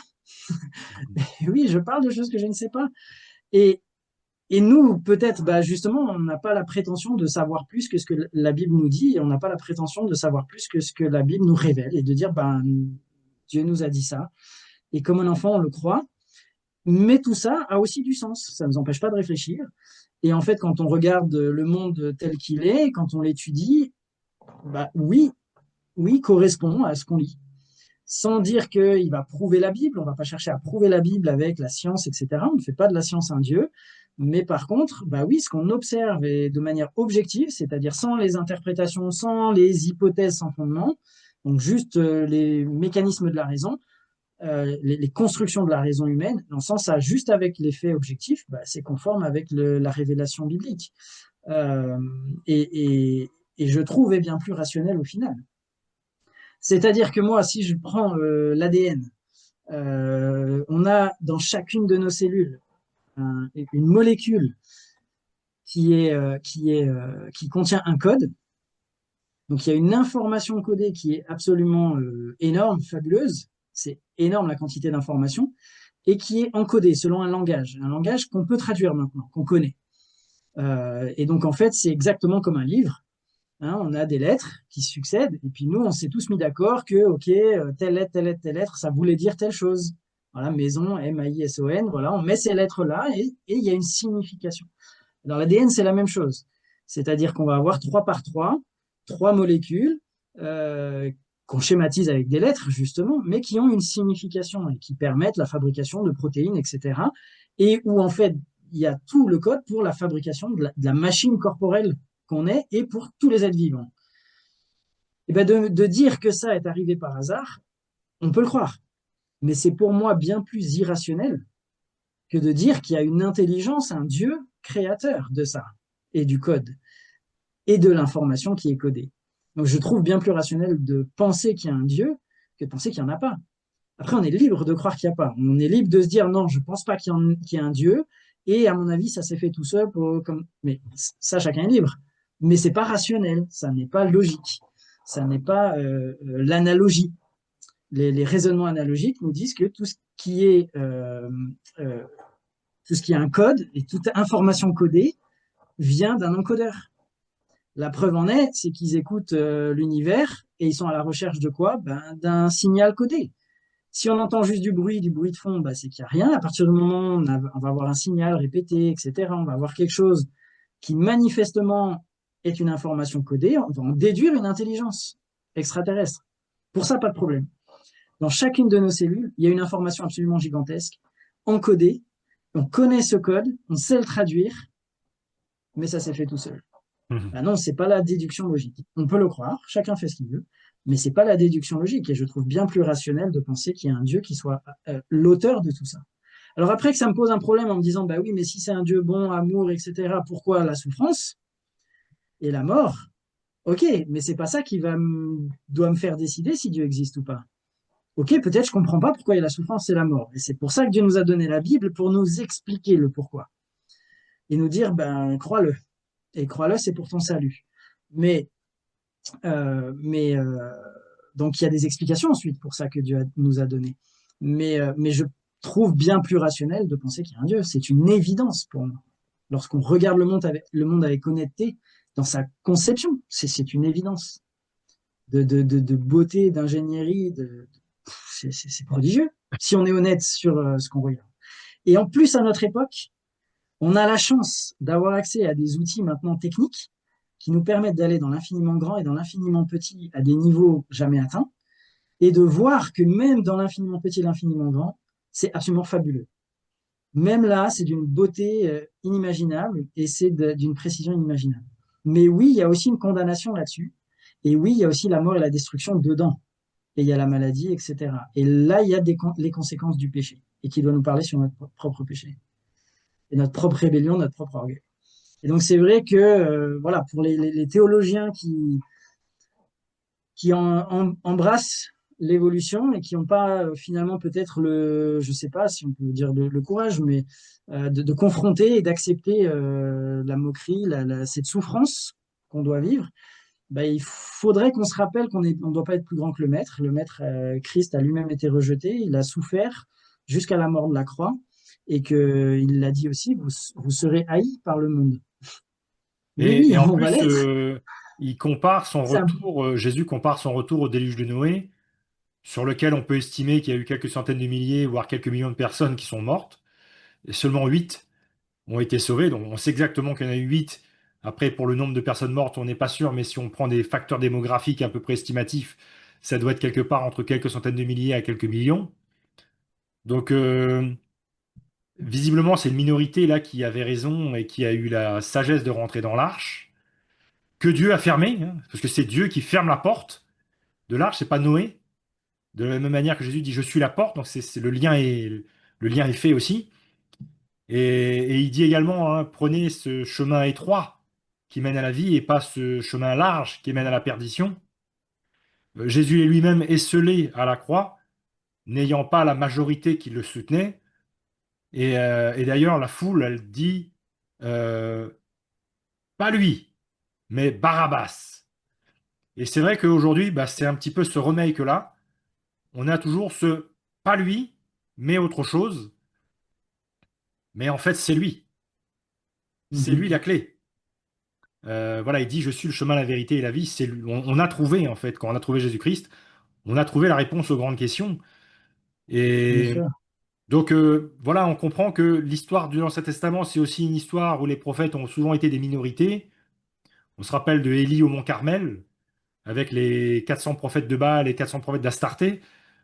Donc, c'est un petit peu un message qu'on lance aux théologiens aussi qui pourraient nous écouter. C'est que ben, malheureusement, les gens qui ont été proches de Dieu et ont voulu défendre Dieu, enfin défendre sa doctrine, sa parole et suivre ce qu'il disait, eh bien, ont souvent été esseulés, ont souvent été marginalisés. Et donc, le fait de vouloir être dans le camp de la majorité, dans le camp du confort, d'une certaine manière, parce que c'est super d'être dans le camp Mhm, de la majorité, du coup, il n'y a pas de combat, quoi. On sirote notre cocktail et on est tranquille. mhm. Mais voilà, là, c'est vrai qu'on est appelé à quelque chose, parce que ce qui vient après, c'est des choses que l'œil n'a point vu, que l'oreille n'a pas entendu. Donc la création de la seconde terre, moi j'imagine que cette seconde terre que Dieu va créer, il va pas prendre des milliards d'années à la créer, il va probablement le faire. Allez, j'ose me lancer peut-être en 6 jours. Donc voilà, il y a des belles choses qui nous attendent après. Donc c'est vrai il faut quand même essayer de tenir quoi l'enseignement tel qu'il est et ne pas essayer de l'édulcorer ou de le rendre acceptable parce que comme on en a vu avec certaines citations là. En fait, le fait de se compromettre avec l'évolution ne nous rend pas plus acceptables, en fait. Ouais, oui, Euh, tout à fait. Tout à Donc, fait. En fait, il faut justement se placer à notre niveau. Et la Bible, elle est là au départ même pour ça. Elle nous révèle ce qui se passe dans les lieux célestes et que c'est ce qu'il y a dans les lieux célestes qui vient agir. Elle nous parle de Dieu et voilà, Dieu fait ci, fait ça et agit de telle façon et vient. Et il y a ce lien permanent. Et donc, il vient nous expliquer qu'il y a des causes spirituelles. Et donc, il y a des causes spirituelles à la théorie de l'évolution également. Il y a un mensonge qui est là. Et donc, à quoi est-ce qu'on veut prendre part? Est-ce qu'on veut être dans la vérité?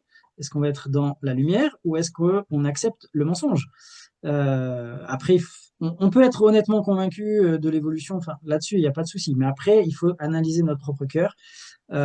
Et on peut lire éventuellement 2 Pierre 1, 19-21, qui résume assez bien un petit peu ce qu'on vient de dire et qui nous avertit, où il dit, nous tenons pour d'autant plus certaine la parole prophétique à laquelle vous faites bien de prêter attention, comme à une lampe qui brille dans un lieu obscur, jusqu'à ce que le jour vienne apparaître et que l'étoile du matin se lève dans vos cœurs. Sachant tout d'abord vous-même qu'aucune prophétie de l'Écriture ne peut être un objet d'interprétation particulière. Car ce n'est pas par une volonté d'homme qu'une prophétie a jamais été apportée, mais c'est poussé par le Saint-Esprit que des hommes ont parlé de la part de Dieu. Et donc, il faut rappeler que Dieu est l'auteur de la Genèse et de toute la Bible. Dieu est l'auteur. Il y a des écrivains humains et que Dieu n'a pas méprisé, et dans le style et dans la façon, il y a leurs Mhm. pattes. Mais l'auteur, c'est Dieu. C'est poussé par le Saint-Esprit que des hommes ont parlé de la part de Dieu. Dieu nous a dit. Et quand Jésus dit, n'avez-vous pas lu, c'est n'avez-vous pas lu ce que le Père a écrit pour vous. Et donc, attention à ne pas interpréter n'importe comment. Et il le dit. Et vous devez faire quoi? Attention comme à une lampe dans un lieu obscur. C'est votre seule petite lumière. Si vous l'éteignez, y compris dans votre conscience ou dans votre interprétation, parce que vous l'interprétez mal, vous serez dans les ténèbres. Et après, vous serez des aveugles qui guident des aveugles. Exactement comme Jésus le disait, laisse-les, ils vont tomber tous deux dans une fosse. C'est euh, vraiment cette question, elle est fondamentale du coup. Et c'est la lumière et les ténèbres. Et donc, on s'accroche à ça. Donc, nous, on n'est pas meilleur que quiconque, on n'est pas plus intelligent. On est une question de est-ce qu'on croit la parole et nous croyons et nous invitons à croire la parole et à la mettre en pratique et à mettre même Dieu à l'épreuve de se révéler. Et Dieu va le faire. Dieu intervient. C'est pas une foi aveugle seulement que Dieu nous demande. Il nous demande juste la foi d'abord. Mais après, Dieu nous montre, Dieu se révèle, Dieu ouvre nos yeux. Et cette lumière de Christ vient. Et Dieu se révèle au cœur de celui qui le cherche. Et il vient combler, et il vient tout changer, il vient transformer la vie à celui qui le cherche, et il vient maintenant. Et il vient en plus sauver pour l'éternité. Euh, et ça, c'est tellement important, c'est notre seule petite lumière dans un monde de ténèbres. Et lorsqu'on regarde toutes les religions, les paroles, qu'elles soient antiques, qu'elles soient modernes, ça n'est que ténèbres, que pensée, intelligence, sagesse humaine, vide, euh, vide de profondeur. Et, euh, et la Bible est la seule lumière. La parole de Dieu est là, la seule lumière dans nos ténèbres. Et il dit, vous feriez bien de vous y accrocher et de ne pas interpréter n'importe comment. Parce que vous allez annuler la parole de Dieu par votre interprétation. Ne rien retrancher, ne rien ajouter. Il est dit à plusieurs reprises. C'est ça. Et donc, il y a cette autorité, on revient à cette question d'autorité. Qu'est-ce qui fait autorité dans notre vie? Et c'est très important, c'est-à-dire à quoi je me soumets. Et donc, est-ce que je me soumets à des paroles d'hommes? Parce que la science, c'est des paroles d'hommes. Ça ne veut pas dire que c'est faux, ça veut dire que c'est des paroles d'hommes. Est-ce que je m'y soumets? Est-ce que je mets ma confiance là-dedans? Ou est-ce que je mets ma confiance dans la parole de Dieu? Et ça, c'est la vraie question. C'est la vraie Et question, oui, oui. Et il y a des bonnes surprises. Parce que quand on a fait confiance à cette parole de Dieu, bah en fait, et on en parlera dans la deuxième partie, bah, en fait, on trouve des choses très parlantes, en fait, du point de vue biblique. Par exemple, quand en l'an 2000, le pionnier dans le séquençage de l'ADN, Craig Venter, déclare que le concept de race n'existe pas, en fait, génétiquement. Il y a une seule race humaine. Et il faut rappeler mhm, qu'avant, les évolutionnistes pensaient qu'il y avait plusieurs races humaines. On appelle ça aussi le tout à fait. racisme scientifique. Donc on pensait Mhm, qu'il y avait plusieurs races d'hommes. Euh, Après, effectivement, avec le séquençage de l'ADN, on s'est rendu compte que bah non, il n'y en a qu'une. Mais en fait, la Bible le disait. Elle le disait bien. On l'a lu tout à l'heure, issu d'un seul sang, dans Acte 17. Et donc, en fait, ceux qui ont fait confiance à la Bible, eh bien, ceux qui ont vécu jusqu'à cette année-là, en 2000, en juin 2000, eh bien, ils se sont rendus compte, bah, finalement, la Bible avait raison. Tu vois, c'est un peu comme Abraham, quoi. Abraham, il a porté son couteau comme ça, il a fait confiance, et puis à la fin, il dit Dieu non. Et il lui a dit, t'as vu, il y a un bélier qui est pris dans la broussaille, là, c'est lui qui va passer sur la table. Donc, mhm. et souvent, scientifiquement, et c'est ce qu'on fera dans la deuxième partie, où on va explorer certains sujets biologiques et génétiques. Bien sûr, ça nous dit pas tout. C'est pas ça qui, en soi, tout seul, va convaincre quelqu'un. Mais on voit que lorsqu'on a fait confiance, ben en fait, on va se dire qu'on a bien fait d'avoir fait confiance parce qu'en fait, les données sont vraiment cohérentes avec la Bible. Mais effectivement, comme tu l'as dit, c'est vrai que c'est cette révélation personnelle avec Jésus-Christ, c'est le fait de mettre Dieu à l'épreuve, un peu comme Gédéon, hein, Mhm. dans le livre des Juges, parce que les auteurs bibliques, les personnages bibliques ont été un petit peu comme nous aussi, hein, avec des doutes, avec leurs soucis quotidiens. Et donc, on veut savoir est-ce que c'est vrai. Et c'est vrai que la meilleure preuve qu'on a, bah, finalement, c'est de mettre le Dieu à l'épreuve, parce qu'on nous dit que Jésus est ressuscité, on dit que Dieu est amour, Dieu est vivant. Bah, si c'est le cas, peut-être qu'on peut avoir une preuve. Peut-être qu'on peut avoir une révélation personnelle. Et il en est question dans Jérémie, le Jérémie 31, il me semble que tu as cité tout à l'heure. Si vous me cherchez de tout votre cœur, vous me trouverez. Donc, nous, c'est ce qu'on indique à tout homme, hein, de chercher. Chercher. Et la révélation que Dieu vous donne, c'est une révélation qui est claire, c'est même plus un calcul ou un truc, voilà. Là, c'est vraiment une révélation concrète. Mhm. Donc, faites ce pas, mettez-vous dans votre chambre et priez, demandez un vrai signe au Père avec le cœur ouvert, et pas de doute que ce signe viendra. Tout à fait. On est là justement pour en témoigner, puisque nous, c'est notre vécu et on ne peut faire que en témoigner. On ne cherche pas à avoir raison, on ne cherche pas à être meilleur que d'autres, simplement à dire, bah oui, on a vécu ça. Oui, Dieu s'est révélé à nous. Bien sûr, Dieu existe et il s'est révélé à nous. Et oui, la Bible est vraie. Les prophéties qui sont données s'accomplissent, se sont accomplies, continuent à s'accomplir. Les promesses qui sont dedans, qui vont jusqu'à être personnelles, sur lesquelles on peut s'appuyer nous-mêmes personnellement, Dieu répond, Dieu vient répondre à nos prières, Dieu vient répondre de manière très concrète, précise, et il nous amène chacun personnellement. Et ça, c'est un témoignage que tous les chrétiens peuvent faire. Donc après, on peut essayer de leur expliquer, de leur prouver par A plus B que Dieu n'existe pas, à quoi ça sert. C'est simplement quelqu'un d'aveugle, si on peut donner cette image sur une colline, avec quelqu'un qui voit, et celui aveugle veut essayer de prouver que ce que l'autre voit sous les yeux, là, ça n'existe pas. Écoute, vous pouvez essayer, c'est pas, peu importe. Moi, je vous dis ce que je vois. Et j'essaye de vous faire comprendre que vous ne voyez pas. Et je suis pas meilleur, c'est simplement parce que Dieu m'a ouvert les yeux cette fois-ci. Et il m'a montré le chemin par lequel je vais passer pour qu'il m'ouvre les yeux et que là, ça y est, je vois. Et maintenant, je vous dis, bah oui, c'est vrai. Et en fait, quand on constate évidemment par toutes les sciences possibles, qu'elles soient archéologiques, géologiques, biologiques, historiques, tous les aspects, ben, on se rend compte qu'au final, à chaque fois, eh ben, la réalité observée eh ben, correspond au texte biblique. Ça ne veut pas dire que tout est clair, tout est expliqué, euh, il y a des choses qu'on ne comprend pas, bien sûr. Mais en général, non, on a les choses, ça correspond bien. On n'est pas du tout sur quelque chose de complètement opposé au texte biblique. Bien au contraire, il y a il y a tous les éléments, il y en a beaucoup. Et c'est passionnant. Et là, il y a énormément de choses à faire et à étudier. Et justement, toutes tes vidéos, tes articles en parlent euh, énormément de tous ces liens, ces correspondances qui existent pour dire, ben non, écoutez, vous faites bien de regarder le texte biblique et de mettre votre confiance dans la parole de Dieu, puisque effectivement, elle correspond à la réalité qu'on voit. Euh, et on en parlait un petit peu sur le déluge. Le déluge, bah oui, on voit que partout, toutes les sociétés humaines disent exactement la même chose.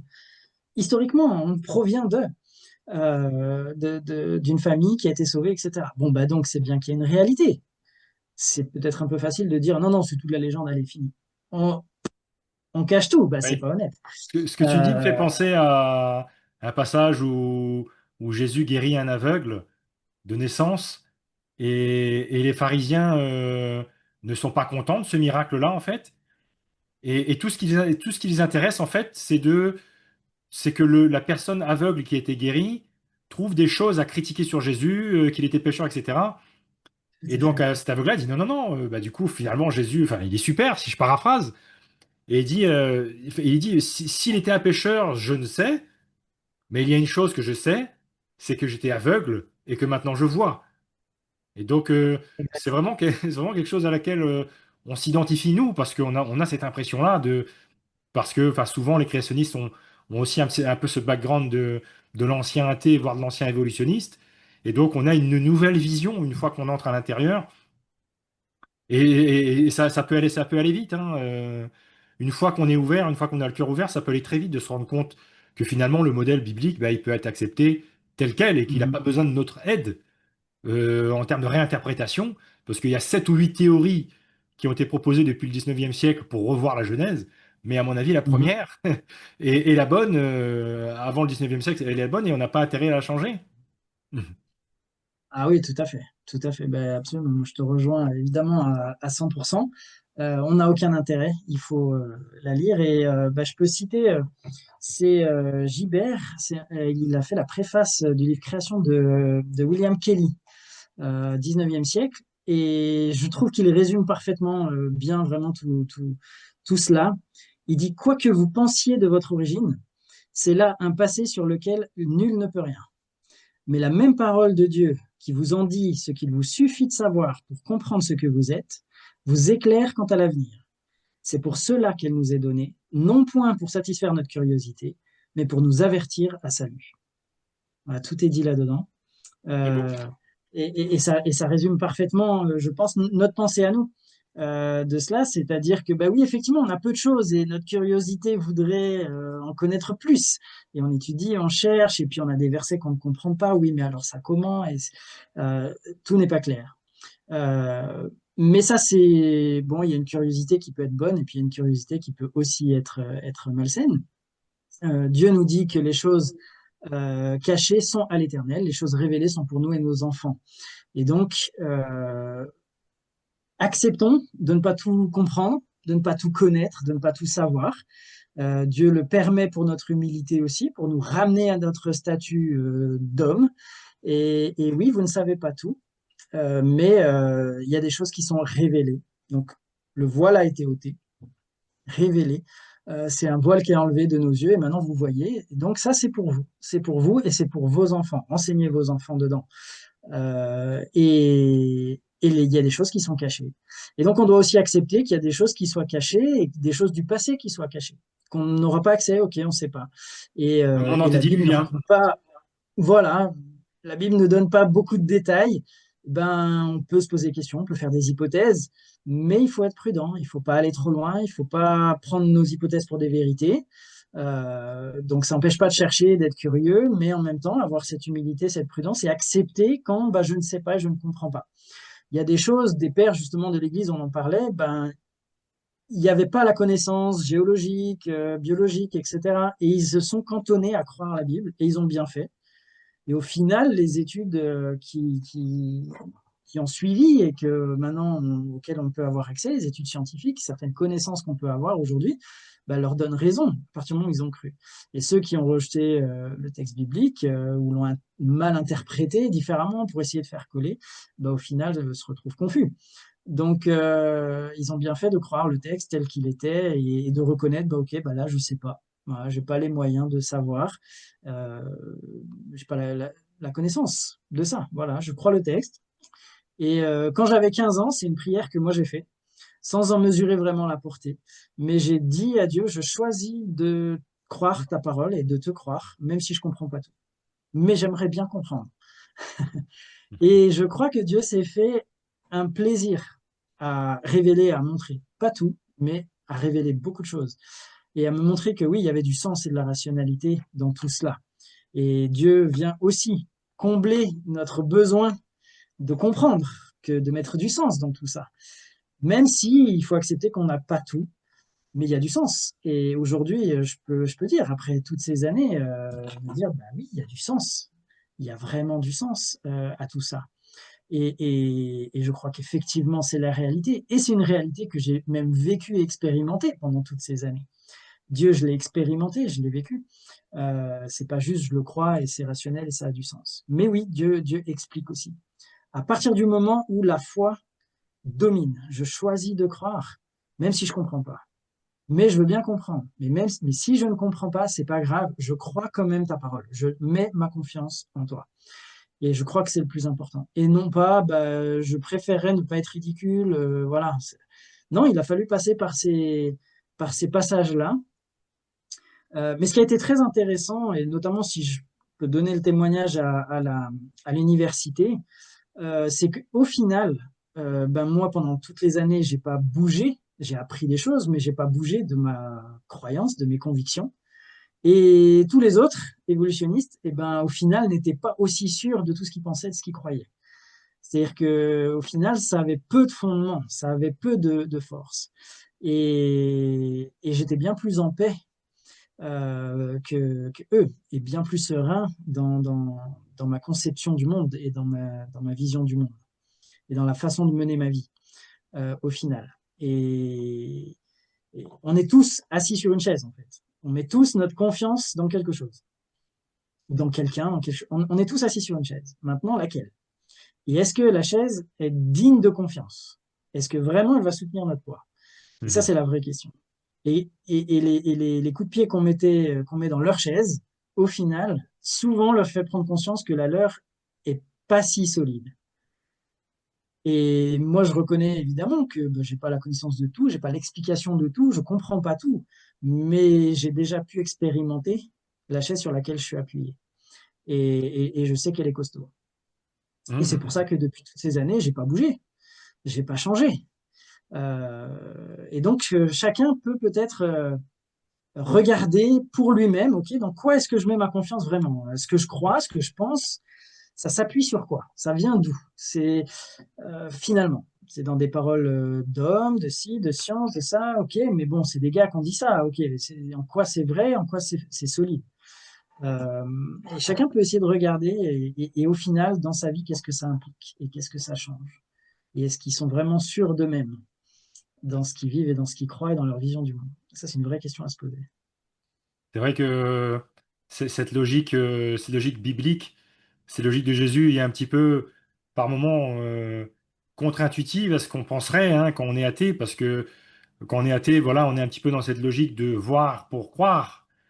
Euh, et on a Jésus qui, lorsqu'il a ressuscité, on a le fameux apôtre Thomas qui n'était pas dans la salle, qui n'a pas vu Jésus ressuscité, contrairement aux 11 autres disciples. Et donc, Thomas ne croit pas en la résurrection à ce moment-là, même si ses 11 camarades lui disent que oui. Et il dit, je ne croirai que si je mets mon doigt dans son côté, etc., dans sa blessure. Et lorsque Jésus apparaît finalement, on a, on va dire, Thomas qui se prosterne, qui dit, mon Dieu, mon Seigneur et mon Dieu. Il dit ça. Et après, Jésus lui dit, tu as cru parce que tu as vu. Heureux ceux qui n'ont pas vu, mais qui ont cru. Et donc, on voit cette logique du Christ que c'est vrai qu'on a cet acte de foi à avoir. Il faut que ceux qui cherchent Dieu, voilà, sachent qu'il est le rémunérateur par la suite. Les choses visibles viennent des invisibles. Euh, Ce qui pour moi aujourd'hui tend à être prouvé par de nombreuses choses en science, hein. Les lois naturelles empêchent la création de matière, empêchent la création d'énergie, empêchent l'origine de la vie. S'il n'y a que les lois naturelles, il n'y a rien. Donc en fait, on voit qu'il faut quelque chose qui soit au-dessus. Et Tout à Jésus, à fait. mon avis, est celui qui est au-dessus, avec notamment ces miracles qui sont rapportés hein, dans le Nouveau Testament et le fait qu'on peut le tester au fait aujourd'hui. Parce que c'est aussi ça la différence. Parce qu'il peut y avoir des candidats, des gens qui vont être candidats, il n'y en a pas beaucoup non plus. Mais au final, celui qui se révèle, celui qui est puissant, celui qui est là, c'est Jésus en fait. Tout à fait. Euh, il nous est dit, hein, en Colossiens 1, 16, 17, que en Jésus-Christ ont été créées toutes les choses qui sont dans les cieux et sur la terre.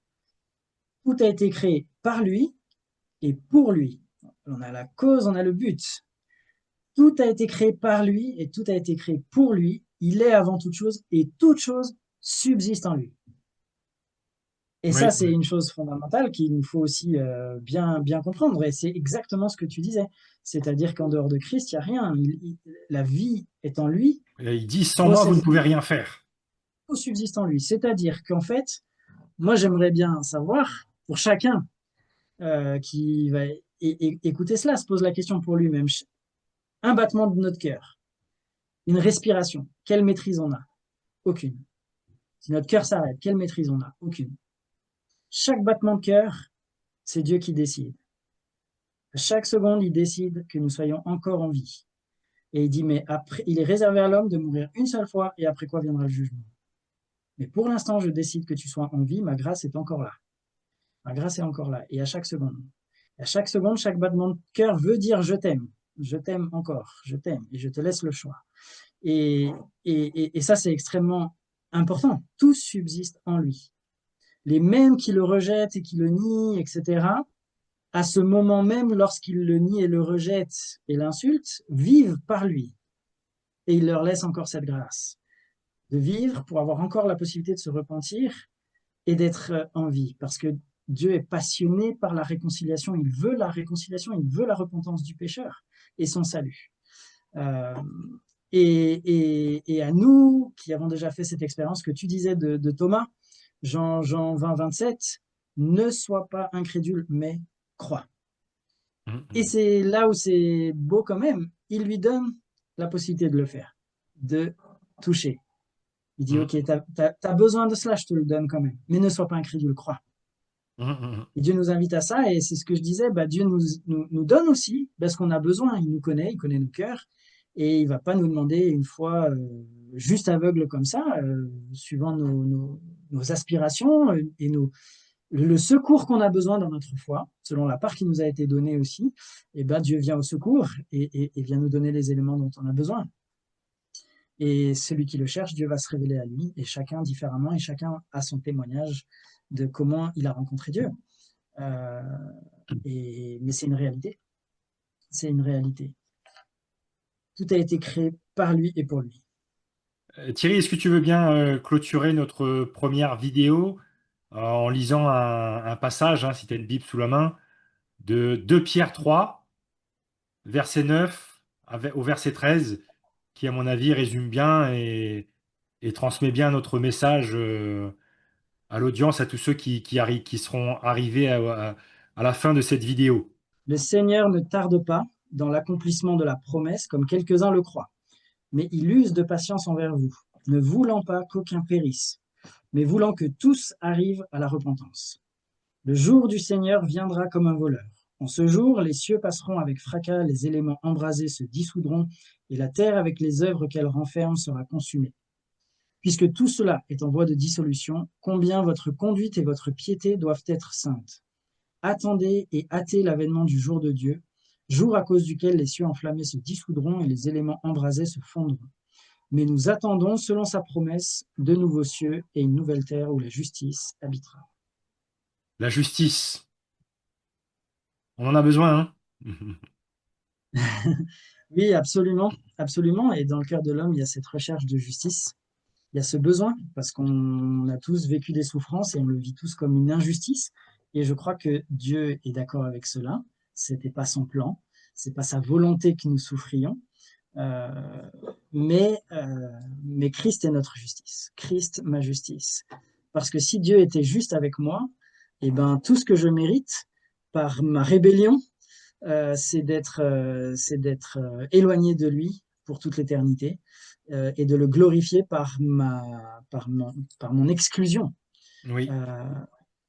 euh, et ma souffrance éternelle, d'avoir insulté le seul créateur. Parce que la terre, la mer lui obéissent. Et l'homme dit non. L'homme se rebelle. Et, et nous crachons au visage du créateur sans aucun problème.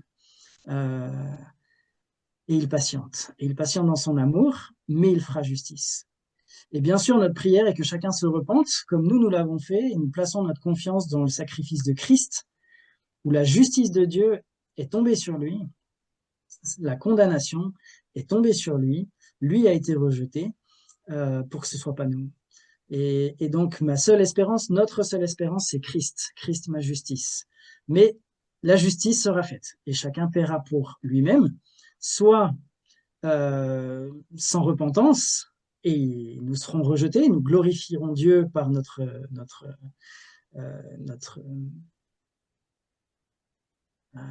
éviction de sa présence, et donc ce qu'on appelle l'enfer, où nous glorifierons Dieu en ayant mis notre foi en Christ, et donc nous le glorifierons pour le sacrifice qu'il a fait pour nous, par amour, pour nous sauver, et la condamnation sera tombée sur lui.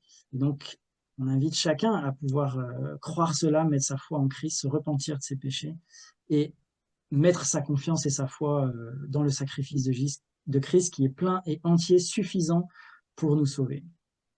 Et après, ça sera une expérience réelle du salut de Dieu et de la réconciliation avec Dieu, puisque Dieu est passionné par la réconciliation, il ne veut pas la mort du pécheur, mais il veut sa repentance et son salut. Et c'est ça qui est bien, c'est que nous, on n'est pas juste, mais Jésus nous rend juste. En fait, on revêt son manteau de justice.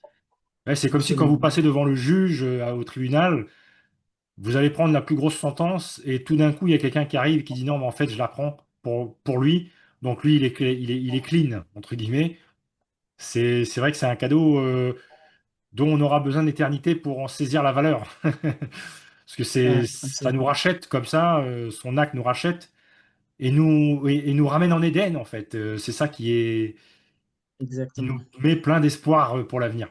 Donc je te remercie, Thierry, et on pourra Avec continuer dans plaisir. la deuxième partie sur l'aspect un peu plus biologie et génétique, où on verra si en faisant confiance à la parole de Dieu sur un Adam et une Ève littérale, eh bien, est-ce que la génétique, est-ce que tout ça, ça- c'est cohérent avec la Bible, hein, sans forcer les données, bien sûr.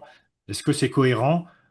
Mhm, Et donc, bah, on vous invite à vous abonner, donc à suivre cette deuxième partie avec Thierry Grézin, qui, je vous rappelle, est donc biologiste de formation et théologien, et qui est donc une belle perspective à nous apporter du point de vue théologie et biologique. Merci, à bientôt. à bientôt.